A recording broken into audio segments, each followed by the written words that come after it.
ത്രിയേക ദൈവത്തിൻ്റെ വലിതിരുന്നാം മഹത്വപ്പെടുമാറാകട്ടെ.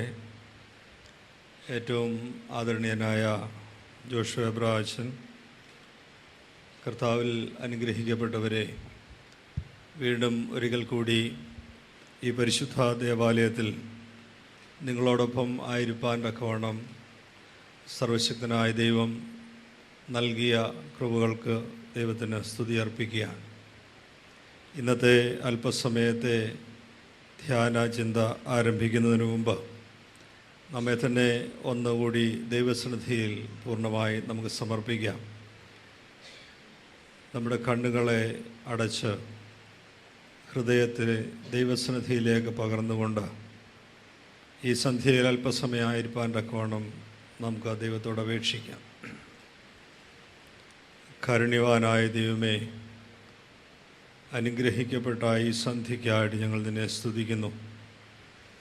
ദൈവം തമ്പുരാനെ, നിൻ്റെ ആലയത്തിൽ ഞങ്ങൾ ഒരുമിച്ച് കൂടിയിരിക്കുന്നുവല്ലോ. നിൻ്റെ ശിഷ്യനും ഞങ്ങളുടെ പിതാവുമായ മാർ തോമാസ് ശ്ലീഹ തെളിയിച്ചു തന്ന നിൻ്റെ വെളിച്ചത്തെ ലോകത്തിൽ കാട്ടിക്കൊടുക്കുവാനായി അവിടുന്ന് ഞങ്ങളെ വേർതിരിച്ച് വിശുദ്ധീകരിച്ച കൃപകൾക്കായിട്ട് സ്തുതിക്കുന്നു. ദൈവമേ, ഞങ്ങളുടെ പിതാവിൻ്റെ ഓർമ്മ ഞങ്ങൾ കൊണ്ടാടുന്ന ഈ അവസരത്തിൽ ഞങ്ങളുടെ ജീവിതത്തിൻ്റെ ദൗത്യത്തെപ്പറ്റി ഒന്ന് വിചിന്തനം ചെയ്യുവാൻ, ഞങ്ങൾക്കുണ്ടായിട്ടുള്ള കുറവുകളെ ഒന്ന് മനസ്സിലാക്കുവാൻ, ആ കുറവുകളെ പരിഹരിച്ച് കൂടുതൽ നിന്നിൽ ആശ്രയം വെച്ചുകൊണ്ട് മുന്നേറുവാൻ തക്കവണ്ണം, ഈ ലോകത്തിൽ നിൻ്റെ സാക്ഷ്യം നിർവഹിക്കുവാൻ തക്കവണ്ണം ഈ പെരുന്നാൾ ശുശ്രൂഷകൾ ഞങ്ങൾക്ക് മുഖാന്തരമാകണമേ, ആകേണ്ടതിന് ഞങ്ങൾ പ്രാർത്ഥിക്കുന്നു. ഇന്ന് ഞങ്ങൾക്ക് ലഭിക്കുന്ന വചനങ്ങൾ ഞങ്ങളുടെ ഹൃദയത്തിന് ഒരു രൂപാന്തരമുണ്ടാകുവാൻ, ഞങ്ങളുടെ ജീവിതത്തിൽ അതുവഴി 30, 60, 100 മേനി ഫലം പുറപ്പെടുവിക്കുവാൻ, അതുവഴി ഞങ്ങളായിരിക്കുന്ന മേഖലകളിൽ അനുഗ്രഹത്തിൻ്റെ മഹാമാരിയായി ഞങ്ങളുടെ ജീവിതം പകർന്നു നൽകുവാൻ തക്കവണ്ണം ഞങ്ങളെ ഓരോരുത്തരെയും അവിടുന്ന് സംഗതിയാക്കണമേ. ഈ ദേവാലയത്തെയും ഈ ദേവാലയത്തെ നയിക്കുന്ന അഭിഷിക്തനെയും എല്ലാ അംഗങ്ങളെയും പ്രത്യേകമായി തിരുസന്നിധിയിൽ സമർപ്പിക്കുന്നു. സ്വർഗീയമായ വാഴ്വുകളാലും അനുഗ്രഹങ്ങളാലും നിറയ്ക്കണമേ. ഞങ്ങൾ നിനക്കും നിൻ്റെ പിതാവിനും പരിശുദ്ധാത്മാവിനും ഇടപെടാ സ്തുതിയും സ്തോത്രവും സമർപ്പിക്കും, ആയതിപ്പോഴും എല്ലായ്പ്പോഴും എന്ന് വന്നേക്കും തന്നെ. ആമേൻ. കർത്താവിൽ പ്രിയരെ, വസായി ഇടവകയിൽ എത്തുന്നത് എന്നെ സംബന്ധിച്ച് കുടുംബത്തിലെത്തുന്നത് പോലെയുള്ള ഒരു സന്തോഷത്തിൻ്റെ അനുഭവമാണ്. വളരെ സമൃദ്ധിയായ അനേക ഓർമ്മകൾ ഇവിടെ ആയിരുന്ന സമയത്ത് നിങ്ങളോടൊപ്പം ഉണ്ടായതിനെ നന്ദിയോടെ ദൈവത്തെ ഓർത്ത് സ്തുതിക്കുന്നു. നിങ്ങളുടെ പ്രാർത്ഥനകളിൽ ബലഹീനായ എന്നെ ഓർക്കുന്നതിനെയും ഓർത്ത് ആദ്യമേ നിങ്ങളോട് നന്ദി അറിയിക്കുകയാണ്. ഇന്ന് അല്പസമയത്തെ ചിന്തയ്ക്കായിട്ട് കർത്താവിൽ ശരണപ്പെടുന്ന വേദഭാഗം ജെറമ്യ പ്രവാചകൻ്റെ പുസ്തകം 18-ാം അധ്യായം 4-ാം വാക്യം. Jeremiah chapter 18 verse 4.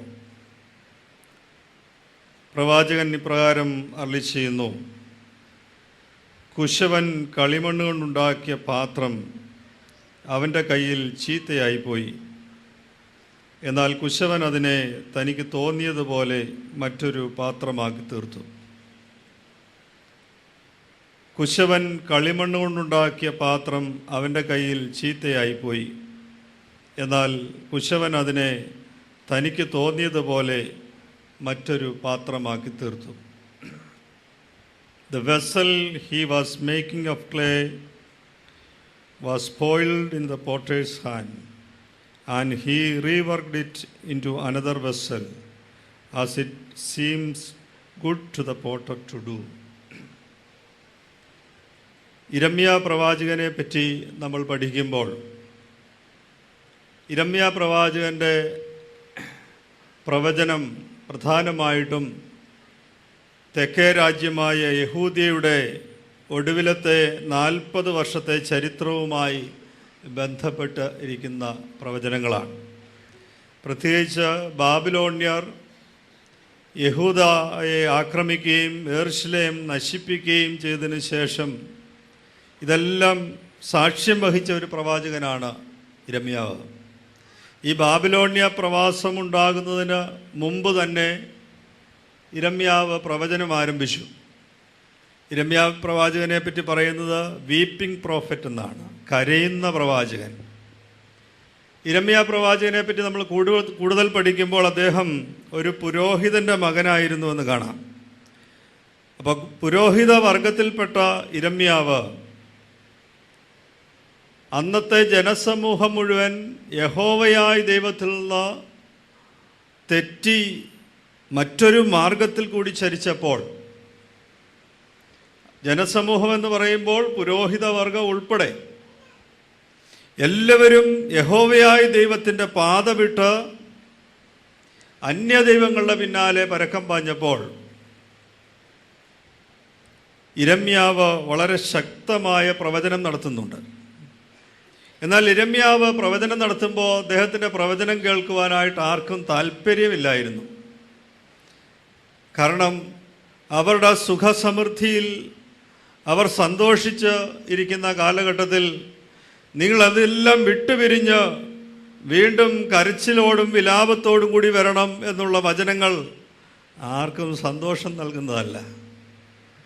ഇന്ന് ഈ സന്ധ്യയ്ക്ക് നിങ്ങളെല്ലാം എന്നിൽ നിന്ന് ആഗ്രഹിക്കുന്നത് എന്താ? നല്ല കുറേ കാര്യങ്ങളൊക്കെ ഒന്ന് കേൾക്കണം, ജീവിതത്തിലൊരു സമാധാനവും സന്തോഷവും ഉണ്ടാകണം, പുതിയ വർഷത്തിലേക്ക് പ്രവേശിക്കാൻ പോവുക. അപ്പോൾ അച്ഛൻ്റെ കുറേ ആശംസയും സന്തോഷവും സമാധാനവും ഒക്കെ ലഭ്യമാകണമെന്നാണ് അല്ലേ? അപ്പോൾ അവിടെ ഞാൻ നിങ്ങളോട് പറയുകയാണ്, നിങ്ങളുടെ വസ്ത്രങ്ങളെയല്ല ഹൃദയങ്ങളെ കീറി ദൈവസന്നിധിയിൽ രട്ടും ഉപവാസവും എടുക്കണം എന്ന് പറഞ്ഞാൽ നിങ്ങൾക്ക് ഇഷ്ടപ്പെടുമോ? അടുത്ത വർഷം എന്നെ വിളിക്കുകയല്ല. എല്ലാവർക്കും ആഗ്രഹിക്കുന്നത് എന്താണെന്നറിയോ? സന്തോഷവും സമാധാനവും നിറഞ്ഞ വചനങ്ങൾ കേൾക്കുവാനായിട്ടാണ്. എന്നാൽ പ്രവാചകന്മാർ അങ്ങനെയായിരുന്നില്ല.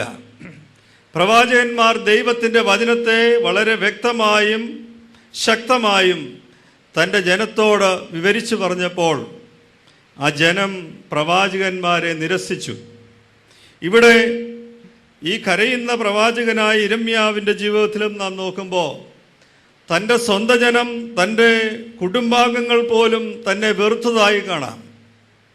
ആരും അവനെ കൈക്കൊള്ളുന്നില്ല. അതുകൊണ്ട് അവൻ്റെ പ്രവചനങ്ങളെപ്പറ്റി ഒരു വേദശാസ്ത്രജ്ഞൻ ഇപ്രകാരമാണ് പറയുന്നത്: അവൻ ചെകിടരോടാണ് പ്രസംഗിച്ചത്, അവൻ്റെ ദേശത്തിലെ സഹപൗരന്മാരിൽ നിന്ന് സ്നേഹത്തിന് പകരം വെറുപ്പാണ് അവൻ കൊയ്തത്. കർത്താവ് തന്നെ പ്രസംഗിച്ചപ്പോൾ പല പ്രാവശ്യം പറഞ്ഞ ഒരു വാചകമുണ്ട്: കേൾപ്പാൻ ചെവിയുള്ളവൻ കേൾക്കട്ടെ. ഈ ദൈവവചനം എല്ലാവരുടെയും ഉള്ളിലേക്ക് കയറുന്നില്ല. അത് ത്യജിച്ച് കളയുന്നവരാണ് ഏറ്റവും വലിയ ജനക്കൂട്ടം എന്ന് ഈ വേദഭാഗത്തിൽ നിന്ന് നമുക്ക് വ്യക്തമാകും. ഇവിടെ ഇതൊക്കെ ഉണ്ടായിട്ടും എല്ലാവരാലും തള്ളപ്പെട്ടു പോയെങ്കിലും യിരെമ്യാ പ്രവാചകൻ വളരെ ശക്തമായി തൻ്റെ പ്രവചനം 13-ാമത്തെ വയസ്സിൽ ആരംഭിച്ചു. 13-ാമത്തെ വയസ്സിൽ ആരംഭിച്ചു. അവൻ്റെ ജീവിതത്തിൻ്റെ അവസാന നിമിഷം വരെ അവൻ തൻ്റെ പ്രവചനം തുടർന്നു. അതിലെ ഒരു പ്രവചനമാണ് ഇന്ന് നിങ്ങളുമായിട്ട് പങ്കുവെക്കുവാൻ ആഗ്രഹിക്കുന്നത്. 18-ാം അധ്യായത്തിൻ്റെ 4-ാം വാക്യം: കുശവൻ കളിമണ്ണ് കൊണ്ടുണ്ടാക്കിയ പാത്രം അവൻ്റെ കയ്യിൽ ചീത്തയായി പോയി, എന്നാൽ കുശവൻ അതിനെ തനിക്ക് തോന്നിയതുപോലെ മറ്റൊരു പാത്രമാക്കി തീർത്തു. ആരാ കുശവൻ? ആരാ കളിമണ്ണ്? പോട്ടറും ക്ലേയും ഒക്കെ ആരാ? യെശയ്യാ പ്രവാചകൻ്റെ പുസ്തകത്തിൽ 64:8 ഇപ്രകാരം കാണുന്നു: യഹോവേ, നീ ഞങ്ങളുടെ പിതാവ്, ഞങ്ങൾ കളിമണ്ണും നീ ഞങ്ങളെ മെനയുന്നവനുമാകുന്നു, ഞങ്ങളെല്ലാവരും നിൻ്റെ കൈപ്പണി അത്രേ. O Lord, you are our Father, we are the clay, and you are our potter. We are all the work of your hand. ദൈവമാണ് നമ്മുടെ കുശവൻ, ഞാനും നിങ്ങളുമാണ് അവൻ്റെ കയ്യിലിരിക്കുന്ന കളിമണ്ണ്. അത് വളരെ വ്യക്തമാണ്.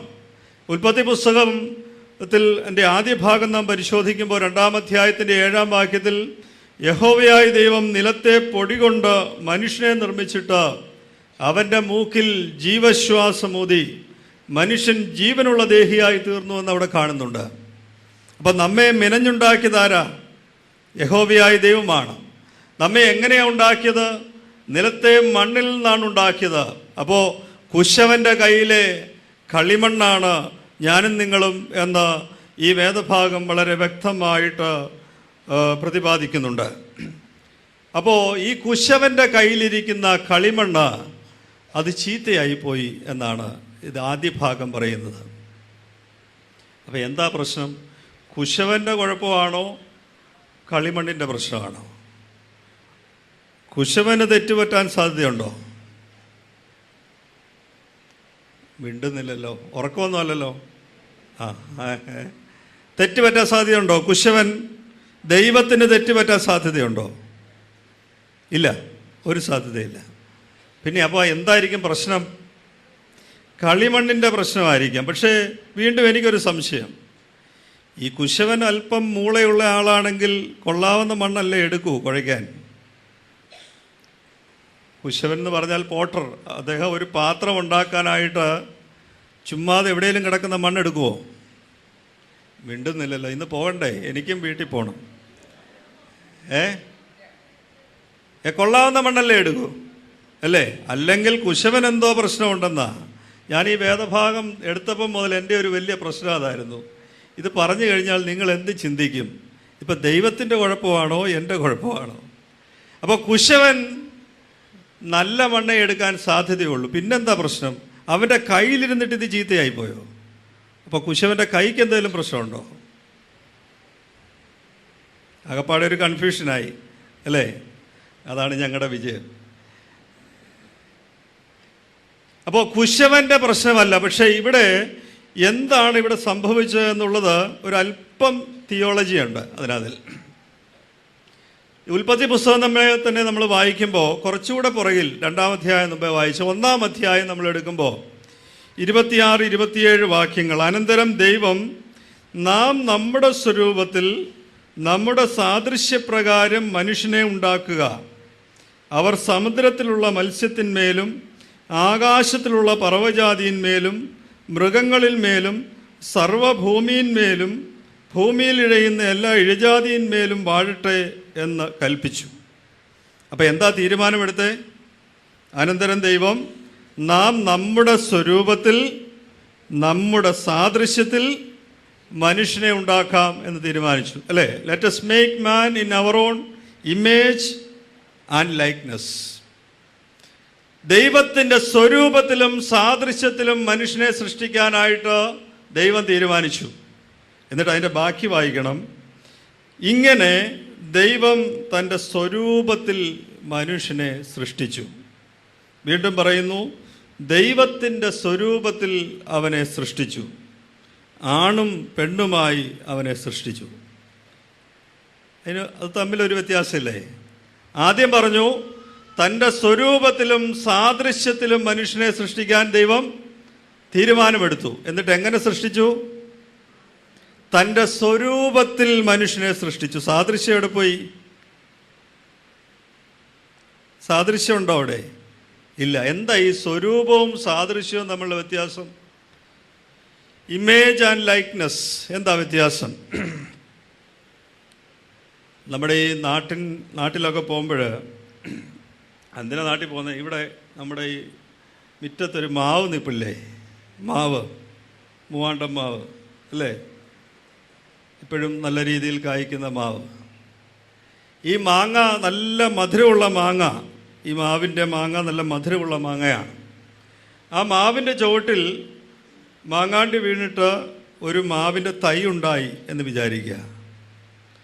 ആ തൈ കുറച്ച് വളർന്നു വന്നു കഴിയുമ്പോൾ ഈ മാവും ആ തൈയും ഒരേ ഇമേജാണ്, ഒരേ സാദൃശ്യമാണ്, ഒരേ സ്വരൂപമാണ്, ഒരേ ഇമേജാണ്.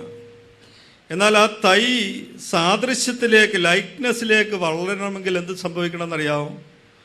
അത് വളർന്നു വന്നിട്ട് ഈ വലിയ മാവിനെ പോലെ അതേ രുചികരമായ മാങ്ങ നൽകുമ്പോൾ അത് സാദൃശ്യമായി മാറും. സ്വരൂപവും സാദൃശ്യവും തമ്മിലുള്ള വ്യത്യാസം അതാണ്. യഹോവയായ ദൈവം എന്നെയും നിങ്ങളെയും സൃഷ്ടിച്ചത് തൻ്റെ സ്വരൂപത്തിലാണ്, തൻ്റെ ഇമേജിലാണ്. എന്നാൽ ഞാനും നിങ്ങളും സാദൃശ്യത്തിലേക്ക് വളരണമെങ്കിൽ എന്തുണ്ടാകണം? ദൈവത്തിൻ്റെ ഫലം ഞാനും നിങ്ങളും പുറപ്പെടുവിക്കണം. മനസ്സിലായോ? അതൊരു വലിയ പ്രോസസ്സാണ്.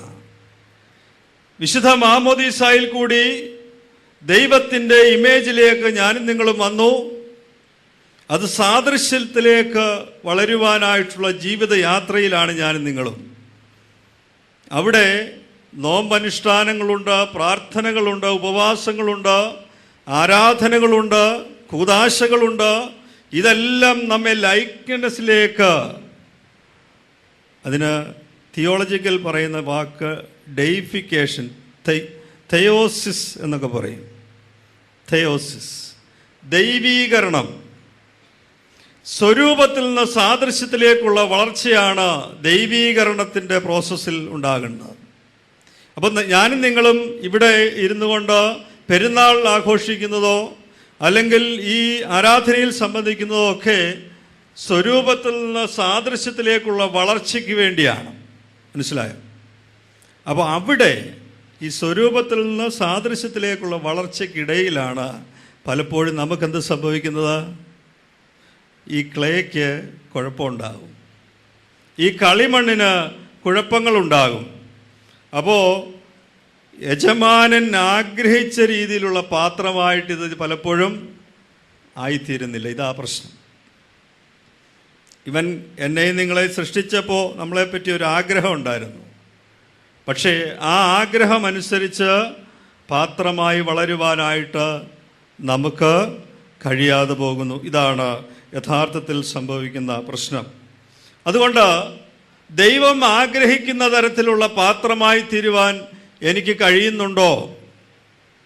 അതോ ഈ കളിമണ്ണ് ചീത്തയായി തുടങ്ങിയോ എന്ന് സ്വയപരിശോധന ചെയ്യുവാനായിട്ടുള്ള അവസരമാണ് ഈ സന്ധ്യ. പ്രിയമുള്ളവരെ, അതുകൊണ്ട് യേശുദാമ്പനം തന്നെ പഠിപ്പിക്കുന്നുണ്ട്. വിശുദ്ധ മത്തായിയുടെ സുവിശേഷം 5-ാം അധ്യായത്തിൻ്റെ 48-ാം വാക്യം, ആകയാൽ നിങ്ങളുടെ സ്വർഗീയ പിതാവ് സൽഗുണപൂർണനായിരിക്കുന്നത് പോലെ നിങ്ങളും സൽഗുണപൂർണരാകുക. ഇതാണ് നമ്മുടെ ജീവിതത്തിൻ്റെ പരമമായ ദൗത്യം.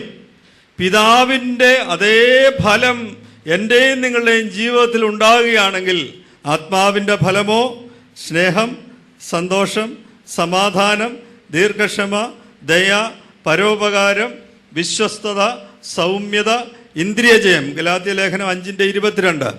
ഈ ഫലം പുറപ്പെടുവിക്കുവാനായിട്ട് എനിക്കും നിങ്ങൾക്കും കഴിയുമ്പോഴാണ് ഞാനും നിങ്ങളും നല്ല പാത്രമായി മാറ്റപ്പെടുന്നത്. അതുകൊണ്ട് ഈ പാത്രം ചീത്തയായത് എന്തുകൊണ്ടാണ് എന്നാണ് പ്രവാചകൻ ഇവിടെ ഓർമ്മിപ്പിക്കുന്നത്. അതൊന്ന് പരിശോധിക്കുക. 3 കാരണങ്ങൾ മാത്രം. ഈ പാത്രം ചീത്തയാകുവാനായിട്ട് 3 കാരണങ്ങൾ. ഒന്ന്, 11-ാമത്തെ വാക്യം, 18-ാം അധ്യായത്തിൻ്റെ 11-ാമത്തെ വാക്യത്തിൻ്റെ അവസാന ഭാഗം.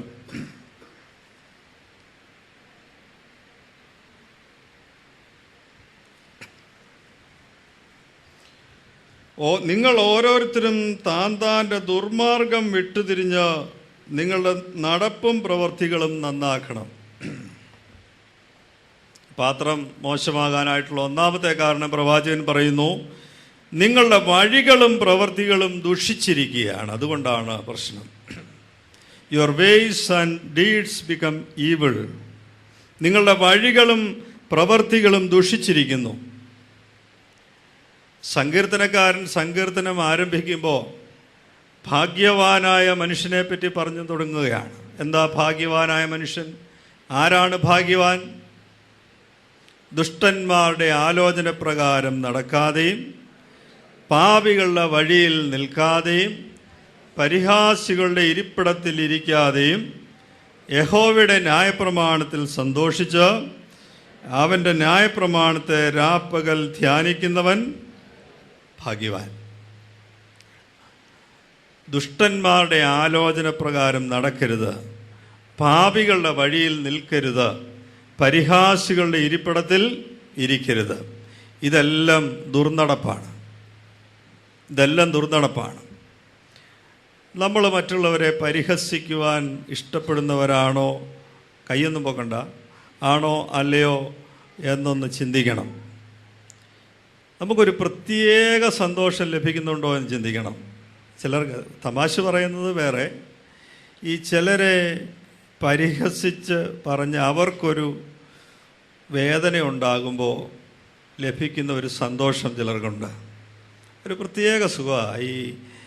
ഈ നമ്മൾ ഈ മുറിവിൽ ഇങ്ങനെ ചെറുക ഇങ്ങനെ ചൊറിയുമ്പോൾ ഉണ്ടാകുന്ന ഒരു സുഖമില്ലേ, അതുപോലെ ആ വ്രണം കൂടുതൽ മോശമാകും എന്നുള്ളത് നമ്മുടെ വിഷയമല്ല, അന്നേരത്തെ സമയത്തെ ഒരു സന്തോഷമാണ് എന്ന് പറയുന്ന പോലെയാണ് നമ്മളിൽ പലർക്കും മറ്റുള്ളവരെ പരിഹസിക്കുവാനായിട്ടുള്ള പ്രത്യേക താല്പര്യം. പ്രിയമുള്ളവരെ, നമ്മുടെ ജീവിതത്തിൽ നമ്മേക്കാൾ അധികമായി ആർക്കെങ്കിലും നന്മ വരണമെന്ന് നമ്മൾ പ്രാർത്ഥിക്കാറുണ്ടോ? മറ്റുള്ളവർക്ക് നന്മ വരണം എന്നുള്ളത് നമുക്കും സന്തോഷമാണ്. എന്നേക്കാൾ അധികമായി എൻ്റെ അയൽക്കാരന് നന്മ വരണം എന്ന് ഞാനും നിങ്ങളും ആഗ്രഹിക്കുമോ? അച്ഛാ, അതൊക്കെ ഇച്ചിരി കടന്നു കയ്യാ അച്ഛാ, അങ്ങനെയാണെങ്കിൽ പിന്നെ തോമാസ് ലീഹായോടൊന്നും വരേണ്ട കാര്യമില്ലായിരുന്നല്ലോ എന്നുള്ളൊരു ഭാവത്തിലാണ് നിങ്ങളിരിക്കുന്നത്. പ്രിയമുള്ളവരെ, നമ്മുടെ ജീവിതത്തിൽ നമ്മേക്കാൾ അധികമായി നന്മ ആർക്കെങ്കിലും വന്നാൽ അതിൽ അസ്വസ്ഥതയുണ്ടാകാറുണ്ടോ? പ്രാർത്ഥിക്കുന്നത് പോട്ടെ, അതിലൊരല്പം കണ്ണുകടി തോന്നാറുണ്ടോ? ചിന്തിച്ചാൽ മതി. ഉൽപ്പത്തി പുസ്തകം 26-ാം അധ്യായത്തിൽ ഫെലിസ്ത്യത എന്ന് പറയുന്ന ഒരു വിപത്തിനെ പറ്റി പറയുന്നുണ്ട്. ഫെലിസ്റ്റിനിസം. ഉൽപ്പത്തി പുസ്തകം 26-ാം അധ്യായത്തിൽ ഇസ്ഹാക്ക് അബീമേലെക്കിൻ്റെ ആനുകൂല്യത്തോടുകൂടി ഫെലിസ്ത്യ ദേശത്ത് വന്ന് താമസിച്ച് അവിടെ കൃഷി ചെയ്യുന്നതിനെ പറ്റിയൊക്കെ പറയുന്നുണ്ട്. കൃഷിയൊക്കെ ചെയ്തിട്ട് ധാരാളം സമ്പത്ത് ലഭിച്ചു, നല്ല വിളവ് ലഭിച്ചു. അതുകൂടാതെ ധാരാളം ആട്ടിൻകൂട്ടങ്ങളും ഒക്കെ അവനുണ്ടായിരുന്നു. ഈ സമ്പത്ത് വർദ്ധിക്കുന്നത് കണ്ടപ്പോൾ ഫെലിസ്ത്യർക്ക് ഒരല്പം പ്രശ്നം, ഇത് ശരിയല്ല, വല്ലവരും നമ്മുടെ നാട്ടിൽ വന്നിട്ട് അങ്ങനെ അങ്ങ് ആളായി പോകണ്ട. അതുകൊണ്ട് അവർ ചെന്നിട്ട് ഇസ്ഹാക്കിനോട് പറഞ്ഞു, എത്രയും പെട്ടെന്ന് സ്ഥലം വിട്ടോളുക. അപ്പോൾ ഇവന് ഈ ധാന്യങ്ങളൊക്കെ കൊയ്യാനായിട്ട് നിൽക്കുകയാണ്, ആട്ടിൻകൂട്ടങ്ങളൊക്കെ ഉണ്ട്. ഇതെല്ലാം ഉപേക്ഷിച്ച് ഇസ്ഹാക്ക് പോകുന്നുണ്ട്. അതോടുകൂടി അത് മാത്രമല്ല, ഫെലിസ്തീനിസത്തിൻ്റെ മറ്റൊരു പ്രത്യേകത, സൗന്ദര്യമുള്ളതിനെ കണ്ടാൽ തൻ്റേതാക്കുവാനായിട്ടുള്ള ഒരു ആഗ്രഹം. ഇതും ഫെലിസ്ത്യതയുടെ ഒരു പ്രത്യേകതയാണ്. മറ്റുള്ളവരുടെ അധ്വാന ഫലങ്ങളെ കവർന്നെടുക്കുകയും അത് തങ്ങളുടേതാണെന്ന് അവകാശപ്പെടുകയും സൗന്ദര്യമുള്ളതിനെ തങ്ങളുടേതാക്കി മാറ്റുവാനായിട്ട് ആഗ്രഹിക്കുകയും ചെയ്യുന്ന അവസ്ഥയാണ് ഫെലിസ്ത്യത എന്ന് പറയുന്നത്. ഇത് ഇന്നത്തെ കാലഘട്ടത്തിൻ്റെ ഒരു വലിയ പ്രത്യേകതയാണ്. നമ്മുടെ സമസ്ത മേഖലകളിലും ഫെലിസ്ത്യത ബാധിച്ചിരിക്കുകയാണ്. നമ്മുടേതല്ലാത്തതിനെ നമുക്ക് സ്വന്തമാക്കുവാനായിട്ടുള്ള അദമ്യമായ ആഗ്രഹം, മറ്റുള്ളവരുടെ അധ്വാന ഫലത്തെ കവർ ചെയ്തെടുക്കുവാനായിട്ടുള്ള താല്പര്യം, ഈ ലോകത്തിൽ സൗന്ദര്യമുള്ളതായിട്ട് കാണുന്നതിനെയൊക്കെ തൻ്റെ സ്വന്തമാക്കി വെക്കുവാനായിട്ടുള്ള ആഗ്രഹം, ഇതെല്ലാം ഇന്ന് എൻ്റെയും നിങ്ങളുടെയും ജീവിതത്തിൽ വളരെ ശക്തമായി കാണുകയാണ്. നേട്ടത്തിൻ്റെയും ലാഭത്തിൻ്റെയും അംഗീകാരത്തിൻ്റെയും പ്രലോഭനത്തിൽപ്പെട്ട് പിതാക്കന്മാർ നടന്ന പാതയിൽ നിന്ന് മാറി നടക്കുവാനായിട്ടുള്ളൊരു പ്രവണത ഇന്ന് ഏറെയുണ്ട്. ജഡീകതയും ലാഭമോഹങ്ങളും മറ്റുള്ളവരുടെ അധ്വാന ഫലങ്ങൾ തങ്ങൾക്ക് അനുകൂലമാക്കി രൂപപ്പെടുത്തണമെന്ന് ആഗ്രഹിക്കുന്ന ചിന്താഗതിയും ശക്തമായ മാർക്കറ്റ് സംസ്കാരത്തിൻ്റെ പശ്ചാത്തലത്തിൽ ത്യാഗത്തിൻ്റെയും ലാളിത്യത്തിൻ്റെയും ക്രിയാത്മക ദാരിദ്ര്യത്തിൻ്റെയും ഉടലിൻ്റെ കാമനകളെ നിയന്ത്രിക്കുന്ന ആത്മനിയന്ത്രണത്തിൻ്റെയും പ്രതിസംസ്കാരമാണ് നമ്മുടെ പിതാക്കന്മാർ നമുക്ക് കാട്ടിത്തന്ന ജീവിത മാതൃക.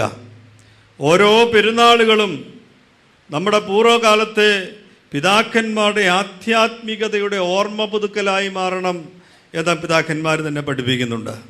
ഓരോ പെരുന്നാളുകളും നമ്മുടെ പിതാക്കന്മാർ വഴി നടന്ന പാതകളെ നോക്കുവാൻ, അവരുടെ ആധ്യാത്മികതയെ തിരിച്ചറിയുവാൻ, എൻ്റെ ജീവിതവും അവരുടെ ജീവിതത്തിൻ്റെ ആധ്യാത്മികതയും തമ്മിലുള്ള വ്യത്യാസം, അന്തരം മനസ്സിലാക്കിയെടുക്കുവാനായിട്ട് കഴിയുന്നതാകുന്നില്ല എങ്കിൽ പെരുന്നാളുകൾ കൊണ്ട് അർത്ഥമുണ്ടാകുകയില്ല.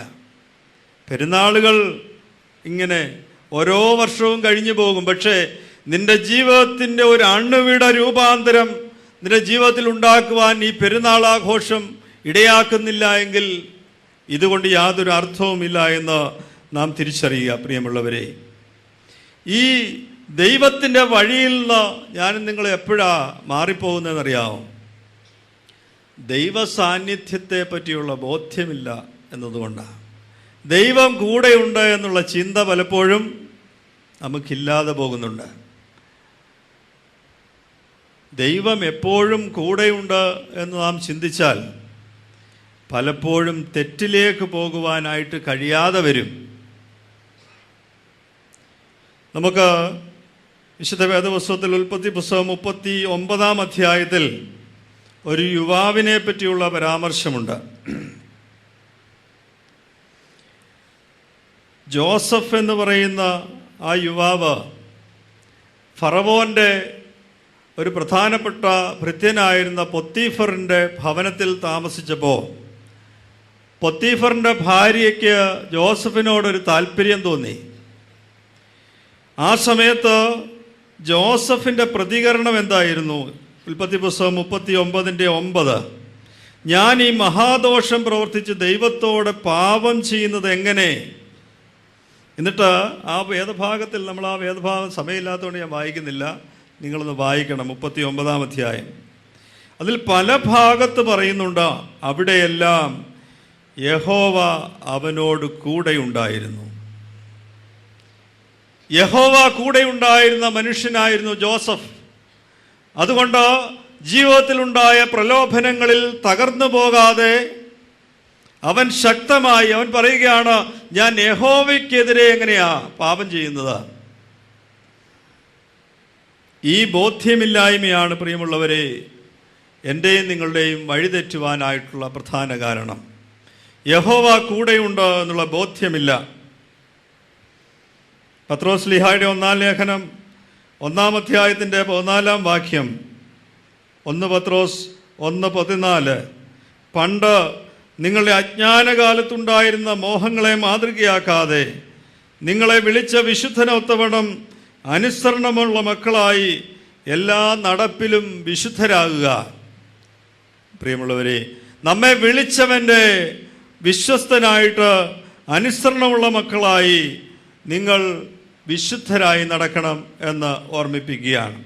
വീണ്ടും 18-19 വാക്യങ്ങളിൽ വീണ്ടും പറയുന്നു, വ്യർത്ഥവും മൃദുപാരമ്പര്യവുമായുള്ള നിങ്ങളുടെ നടപ്പിൽ നിന്ന് നിങ്ങളെ വീണ്ടെടുത്തിരിക്കുന്നത് പൊന്ന് വെള്ളി മുതലായ അഴിഞ്ഞു പോകുന്ന വസ്തുക്കളെ കൊണ്ടല്ല, ക്രിസ്തു എന്ന നിർദോഷവും നിഷ്കളങ്കവുമായ കുഞ്ഞാടിൻ്റെ വിലയേറിയ രക്തം കൊണ്ടത്രേ എന്ന് നിങ്ങൾ അറിയുന്നുവല്ലോ.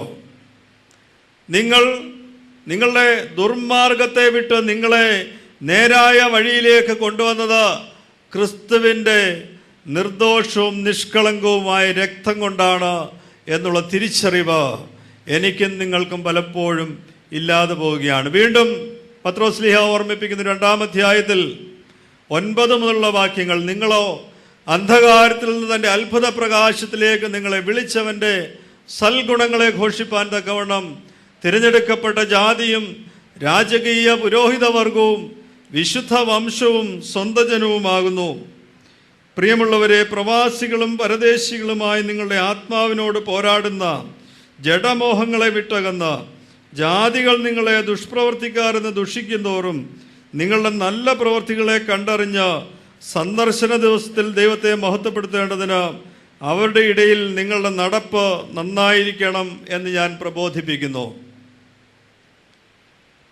പ്രവാസികളും പരദേശികളുമായ ആളുകളുടെ ഇടയിൽ അന്ധകാരത്തിൽ തന്നെ അത്ഭുത പ്രകാശത്തിലേക്ക് വിളിച്ചവൻ്റെ സൽഗുണങ്ങളെ ഘോഷിപ്പാൻ തക്കവണ്ണം തിരഞ്ഞെടുക്കപ്പെട്ട ജാതിയാണ് ഞാനും നിങ്ങളും എങ്കിൽ അവരുടെ ഇടയിൽ നിങ്ങളുടെ നടപ്പ് നന്നായിരിക്കണം എന്ന് ഞാൻ പ്രബോധിപ്പിക്കുന്നു. പ്രിയമുള്ളവരെ, ഈ ലോകത്തിൽ ക്രിസ്തുവിനെ അറിയാത്തവരുടെ ഇടയിലാണ് ഞാനും നിങ്ങളും ജീവിക്കുന്നത്. എങ്ങനെയാണ് ക്രിസ്തുവിനെ അവർ തിരിച്ചറിയുന്നത്? എൻ്റെയും നിങ്ങളുടെയും ജീവിതം വഴിയായി, എൻ്റെയും നിങ്ങളുടെയും വാക്കുകൾ വഴിയായി, എൻ്റെയും നിങ്ങളുടെയും പ്രവർത്തനങ്ങൾ വഴിയായി ക്രിസ്തുവിനെ തിരിച്ചറിയുവാൻ നമ്മുടെ സമൂഹത്തിൽ മറ്റുള്ളവർക്ക് ഇടയാകാറുണ്ടോ എന്ന് സ്വയ പരിശോധന ചെയ്യുക. പ്രിയമുള്ളവരെ, ഈ ലോകത്തിൻ്റെ പ്രലോഭനങ്ങളിൽപ്പെട്ട ദൈവത്തിൻ്റെ വഴിയിൽ നിന്ന് മാറി നടക്കുവാനിടയായ പാപിയായ മനുഷ്യൻ ഞാനാകുന്നു എന്ന തിരിച്ചറിവ് എനിക്ക് നിങ്ങൾക്കും ഉണ്ടായാൽ, എൻ്റെ ദൈവമേ, എന്നെ തന്നെ നിൻ്റെ കരങ്ങളിൽ ഞാൻ സമർപ്പിക്കുന്നു. നിനക്ക് അനുയോജ്യമായ രീതിയിൽ എന്നെ ഒരു പാത്രമാക്കി ലോകത്തിന് കൊള്ളാവുന്നവനായി, സമൂഹത്തിന് കൊള്ളാവുന്നവനായി, സഭയ്ക്ക് കൊള്ളാവുന്നവനായി, സർവോപരി ദൈവത്തിൻ്റെ രാജ്യത്തിൻ്റെ മഹത്വത്തിന് കൊള്ളാവുന്നവനായി ഒരു പാത്രമാക്കി എന്നെ മാറ്റണമേ എന്ന് പ്രാർത്ഥിക്കുവാനായിട്ട് നമുക്കിടയാകണം. പാട്ടുകാരൻ പാടുന്ന മനോഹരമായ ഒരു പാട്ട്: പാപിയായി ഞാൻ ജീവിച്ചപ്പോൾ, പാത തെറ്റിയോടിയപ്പോൾ, പാലകൻ നീ തേടി പാതകനടിയാനെ പാവനമാർഗേ ചേർത്തല്ലോ. പാലകൻ നീ തേടി പാതകനടിയാനെ പാവനമാർഗേ.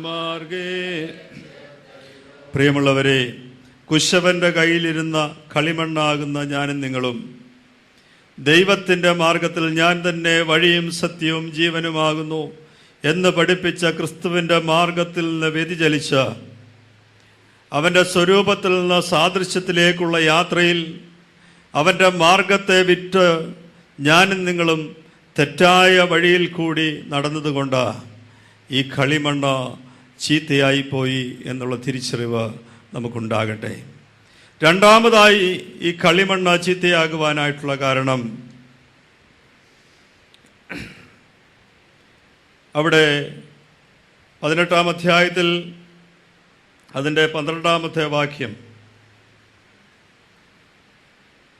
12-ാമത്തെ വാക്യത്തിൻ്റെ അവസാനം: ഞങ്ങൾ ഞങ്ങളുടെ സ്വന്തം നിരൂപണങ്ങൾ അനുസരിച്ച് നടക്കും, ഞങ്ങളിൽ ഓരോരുത്തരും താൻ്റെ ദുഷ്ടഹൃദയത്തിലെ ശാഠ്യം പ്രവർത്തിക്കും. നമ്മളുടെ മാത്രം താല്പര്യമനുസരിച്ച് നടക്കുന്ന, നമ്മുടേതായിട്ടുള്ള പ്ലാനുകൾ മാത്രം മതി എന്നുള്ള താല്പര്യത്തിൽ നമ്മുടെ ജീവിതത്തെ ക്രമീകരിച്ചത് വഴി ഈ കളിമണ്ണ് ചീത്തയായിപ്പോയി. പ്രിയമുള്ളവരെ, കുശവൻ തൻ്റെ കയ്യിൽ കളിമണ്ണെടുക്കുമ്പോൾ അവൻ എന്നെപ്പറ്റി ഒരു പ്ലാനുണ്ട്, ഒരു പദ്ധതിയുണ്ട്. ആ പദ്ധതിക്ക് വിരുദ്ധമായി എൻ്റെ പദ്ധതി എൻ്റെ ജീവിതത്തിൽ നടപ്പാക്കുവാനായിട്ട് ഞാൻ ആഗ്രഹിച്ചാൽ നമുക്ക് പലപ്പോഴും പരാജയം സംഭവിക്കും എന്നതിന് യാതൊരു തർക്കവുമില്ല.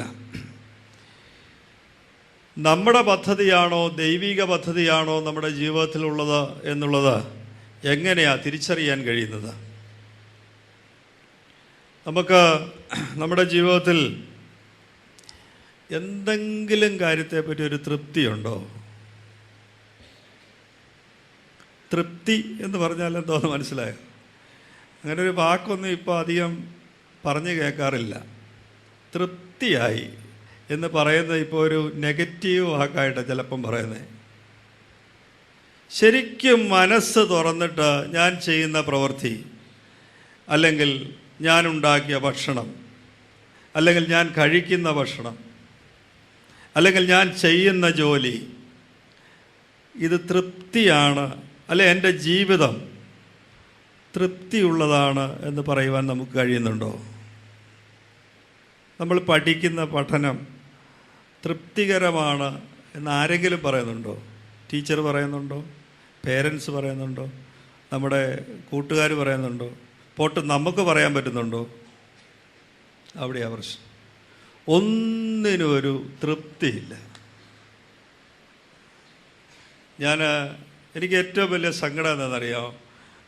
ആളുകൾ ചിരിക്കാതിരിക്കുന്നത് എനിക്ക് ഏറ്റവും വലിയ സങ്കടം. ഞാൻ പലപ്പോഴും നിങ്ങളോടും പറഞ്ഞിട്ടുണ്ട്, ഒരു 10-25 വർഷങ്ങൾക്ക് മുമ്പൊക്കെ ആളുകൾ ചിരിക്കുമായിരുന്നു. ഇപ്പോഴ് കോമഡി പറഞ്ഞാൽ പോലും ചിരിക്കുകയില്ല. അതാ രസം. എന്താ പറ്റിപ്പോയെന്ന് എനിക്കറിഞ്ഞുകൂടാ. ഒന്നിനും ഒരു തൃപ്തിയില്ല, അല്ലേ? അപ്പോൾ അത് ഒരു പ്രശ്നമാണ്. എന്താണെന്നറിയാം? ദൈവിക പദ്ധതി അല്ലാതെ നിന്റെ പദ്ധതി നീ തിരഞ്ഞെടുക്കുമ്പോൾ അതിനകത്ത് നിനക്ക് തൃപ്തി ഉണ്ടാകുകയില്ല. ഒരു കാര്യത്തിനും തൃപ്തി ഉണ്ടാകില്ല. പ്രശ്നമായി അല്ലേ?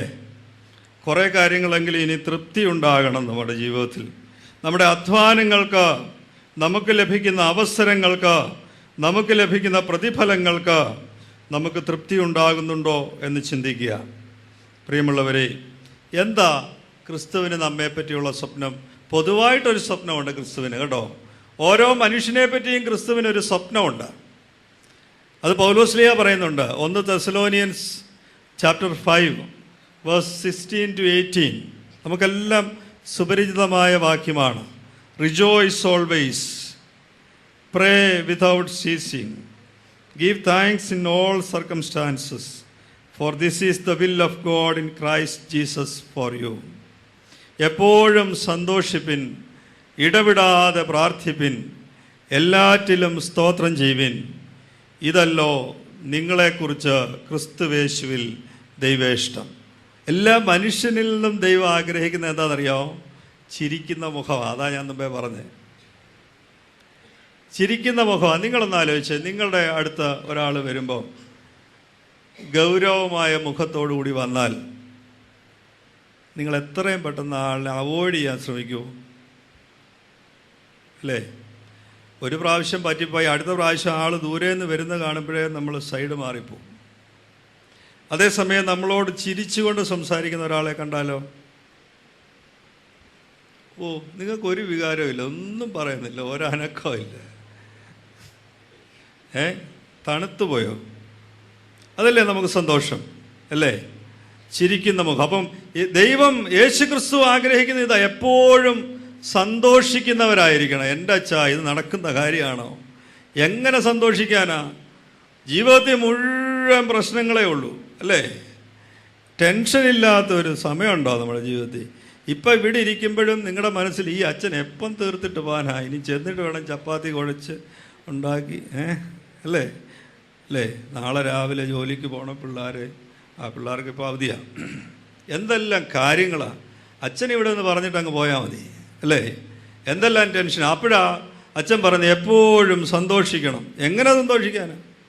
സന്തോഷിക്കണമെങ്കിൽ 2 കാര്യങ്ങൾ ജീവിതത്തിൽ ഉണ്ടാകണമെന്നാണ് പൗലോസ്ലീഹ അതിനുശേഷം പറയുന്നത്. ഇടവിടാതെ പ്രാർത്ഥിക്കണം. പിന്നെ നല്ല കാര്യമായി. നിങ്ങൾ കുപ്പായി വിട്ടവരൊക്കെ ഇരുന്ന് പ്രാർത്ഥിച്ചു. ഇതൊന്നും നമ്മുടെ പണിയല്ല. എപ്പോഴും പ്രാർത്ഥിക്കണമെന്ന് പറഞ്ഞാൽ കരുണയുള്ള ദൈവമേ, മോറാനീശ മശിഹാ, ഇതൊന്നും പറഞ്ഞുകൊണ്ടിരിക്കാനല്ല, മറിച്ച് ദൈവവുമായിട്ടുള്ള കണക്ഷൻ എപ്പോഴും ഉണ്ടാകണമെന്നാണ്. ദൈവവുമായിട്ടുള്ള ബന്ധം എപ്പോഴും നിൻ്റെ ജീവിതത്തിൽ ഉണ്ടാകണം. അതാണ് പ്രധാനം. മനസ്സിലായോ? ദൈവവുമായിട്ട് എപ്പോഴും നീ ബന്ധപ്പെട്ടിരിക്കണം, ഇടവിടാതെ പ്രാർത്ഥിക്കണം. പിന്നെന്താ? എല്ലാറ്റിനും സ്തോത്രം ചെയ്യണം, താങ്ക്സ് പറയണമെന്ന്. ഈ താങ്ക്സ് പറയാനാ ഞായറാഴ്ച പള്ളിയിൽ വരുന്നത്. നമ്മുടെ ആരാധനയെപ്പറ്റി എന്താ പറയുന്നത്? ഈ കുർബാന ബലിയും അനുഗ്രഹങ്ങളും സമാധാനവും ബലിയും സ്തോത്രവുമാകുന്നു. സ്തോത്രമൊക്കെ പെന്തിക്കോസ്തുകാർക്ക് കൊടുത്തേക്കുക. സ്തോത്രം അർപ്പിക്കുവാനായിട്ടാണ് നീ ദേവാലയത്തിൽ വരേണ്ടത്. പക്ഷെ വരുന്ന എപ്പോഴാ? ഇതൊക്കെ കഴിയുമ്പോഴാ, ഈ പറച്ചിലൊക്കെ കഴിയുമ്പോഴാ, തുബ്ദനൊക്കെ കഴിയുമ്പോഴാ. നമുക്ക് നമ്മുടേതായിട്ടുള്ള ഒരു സമയമുണ്ട്.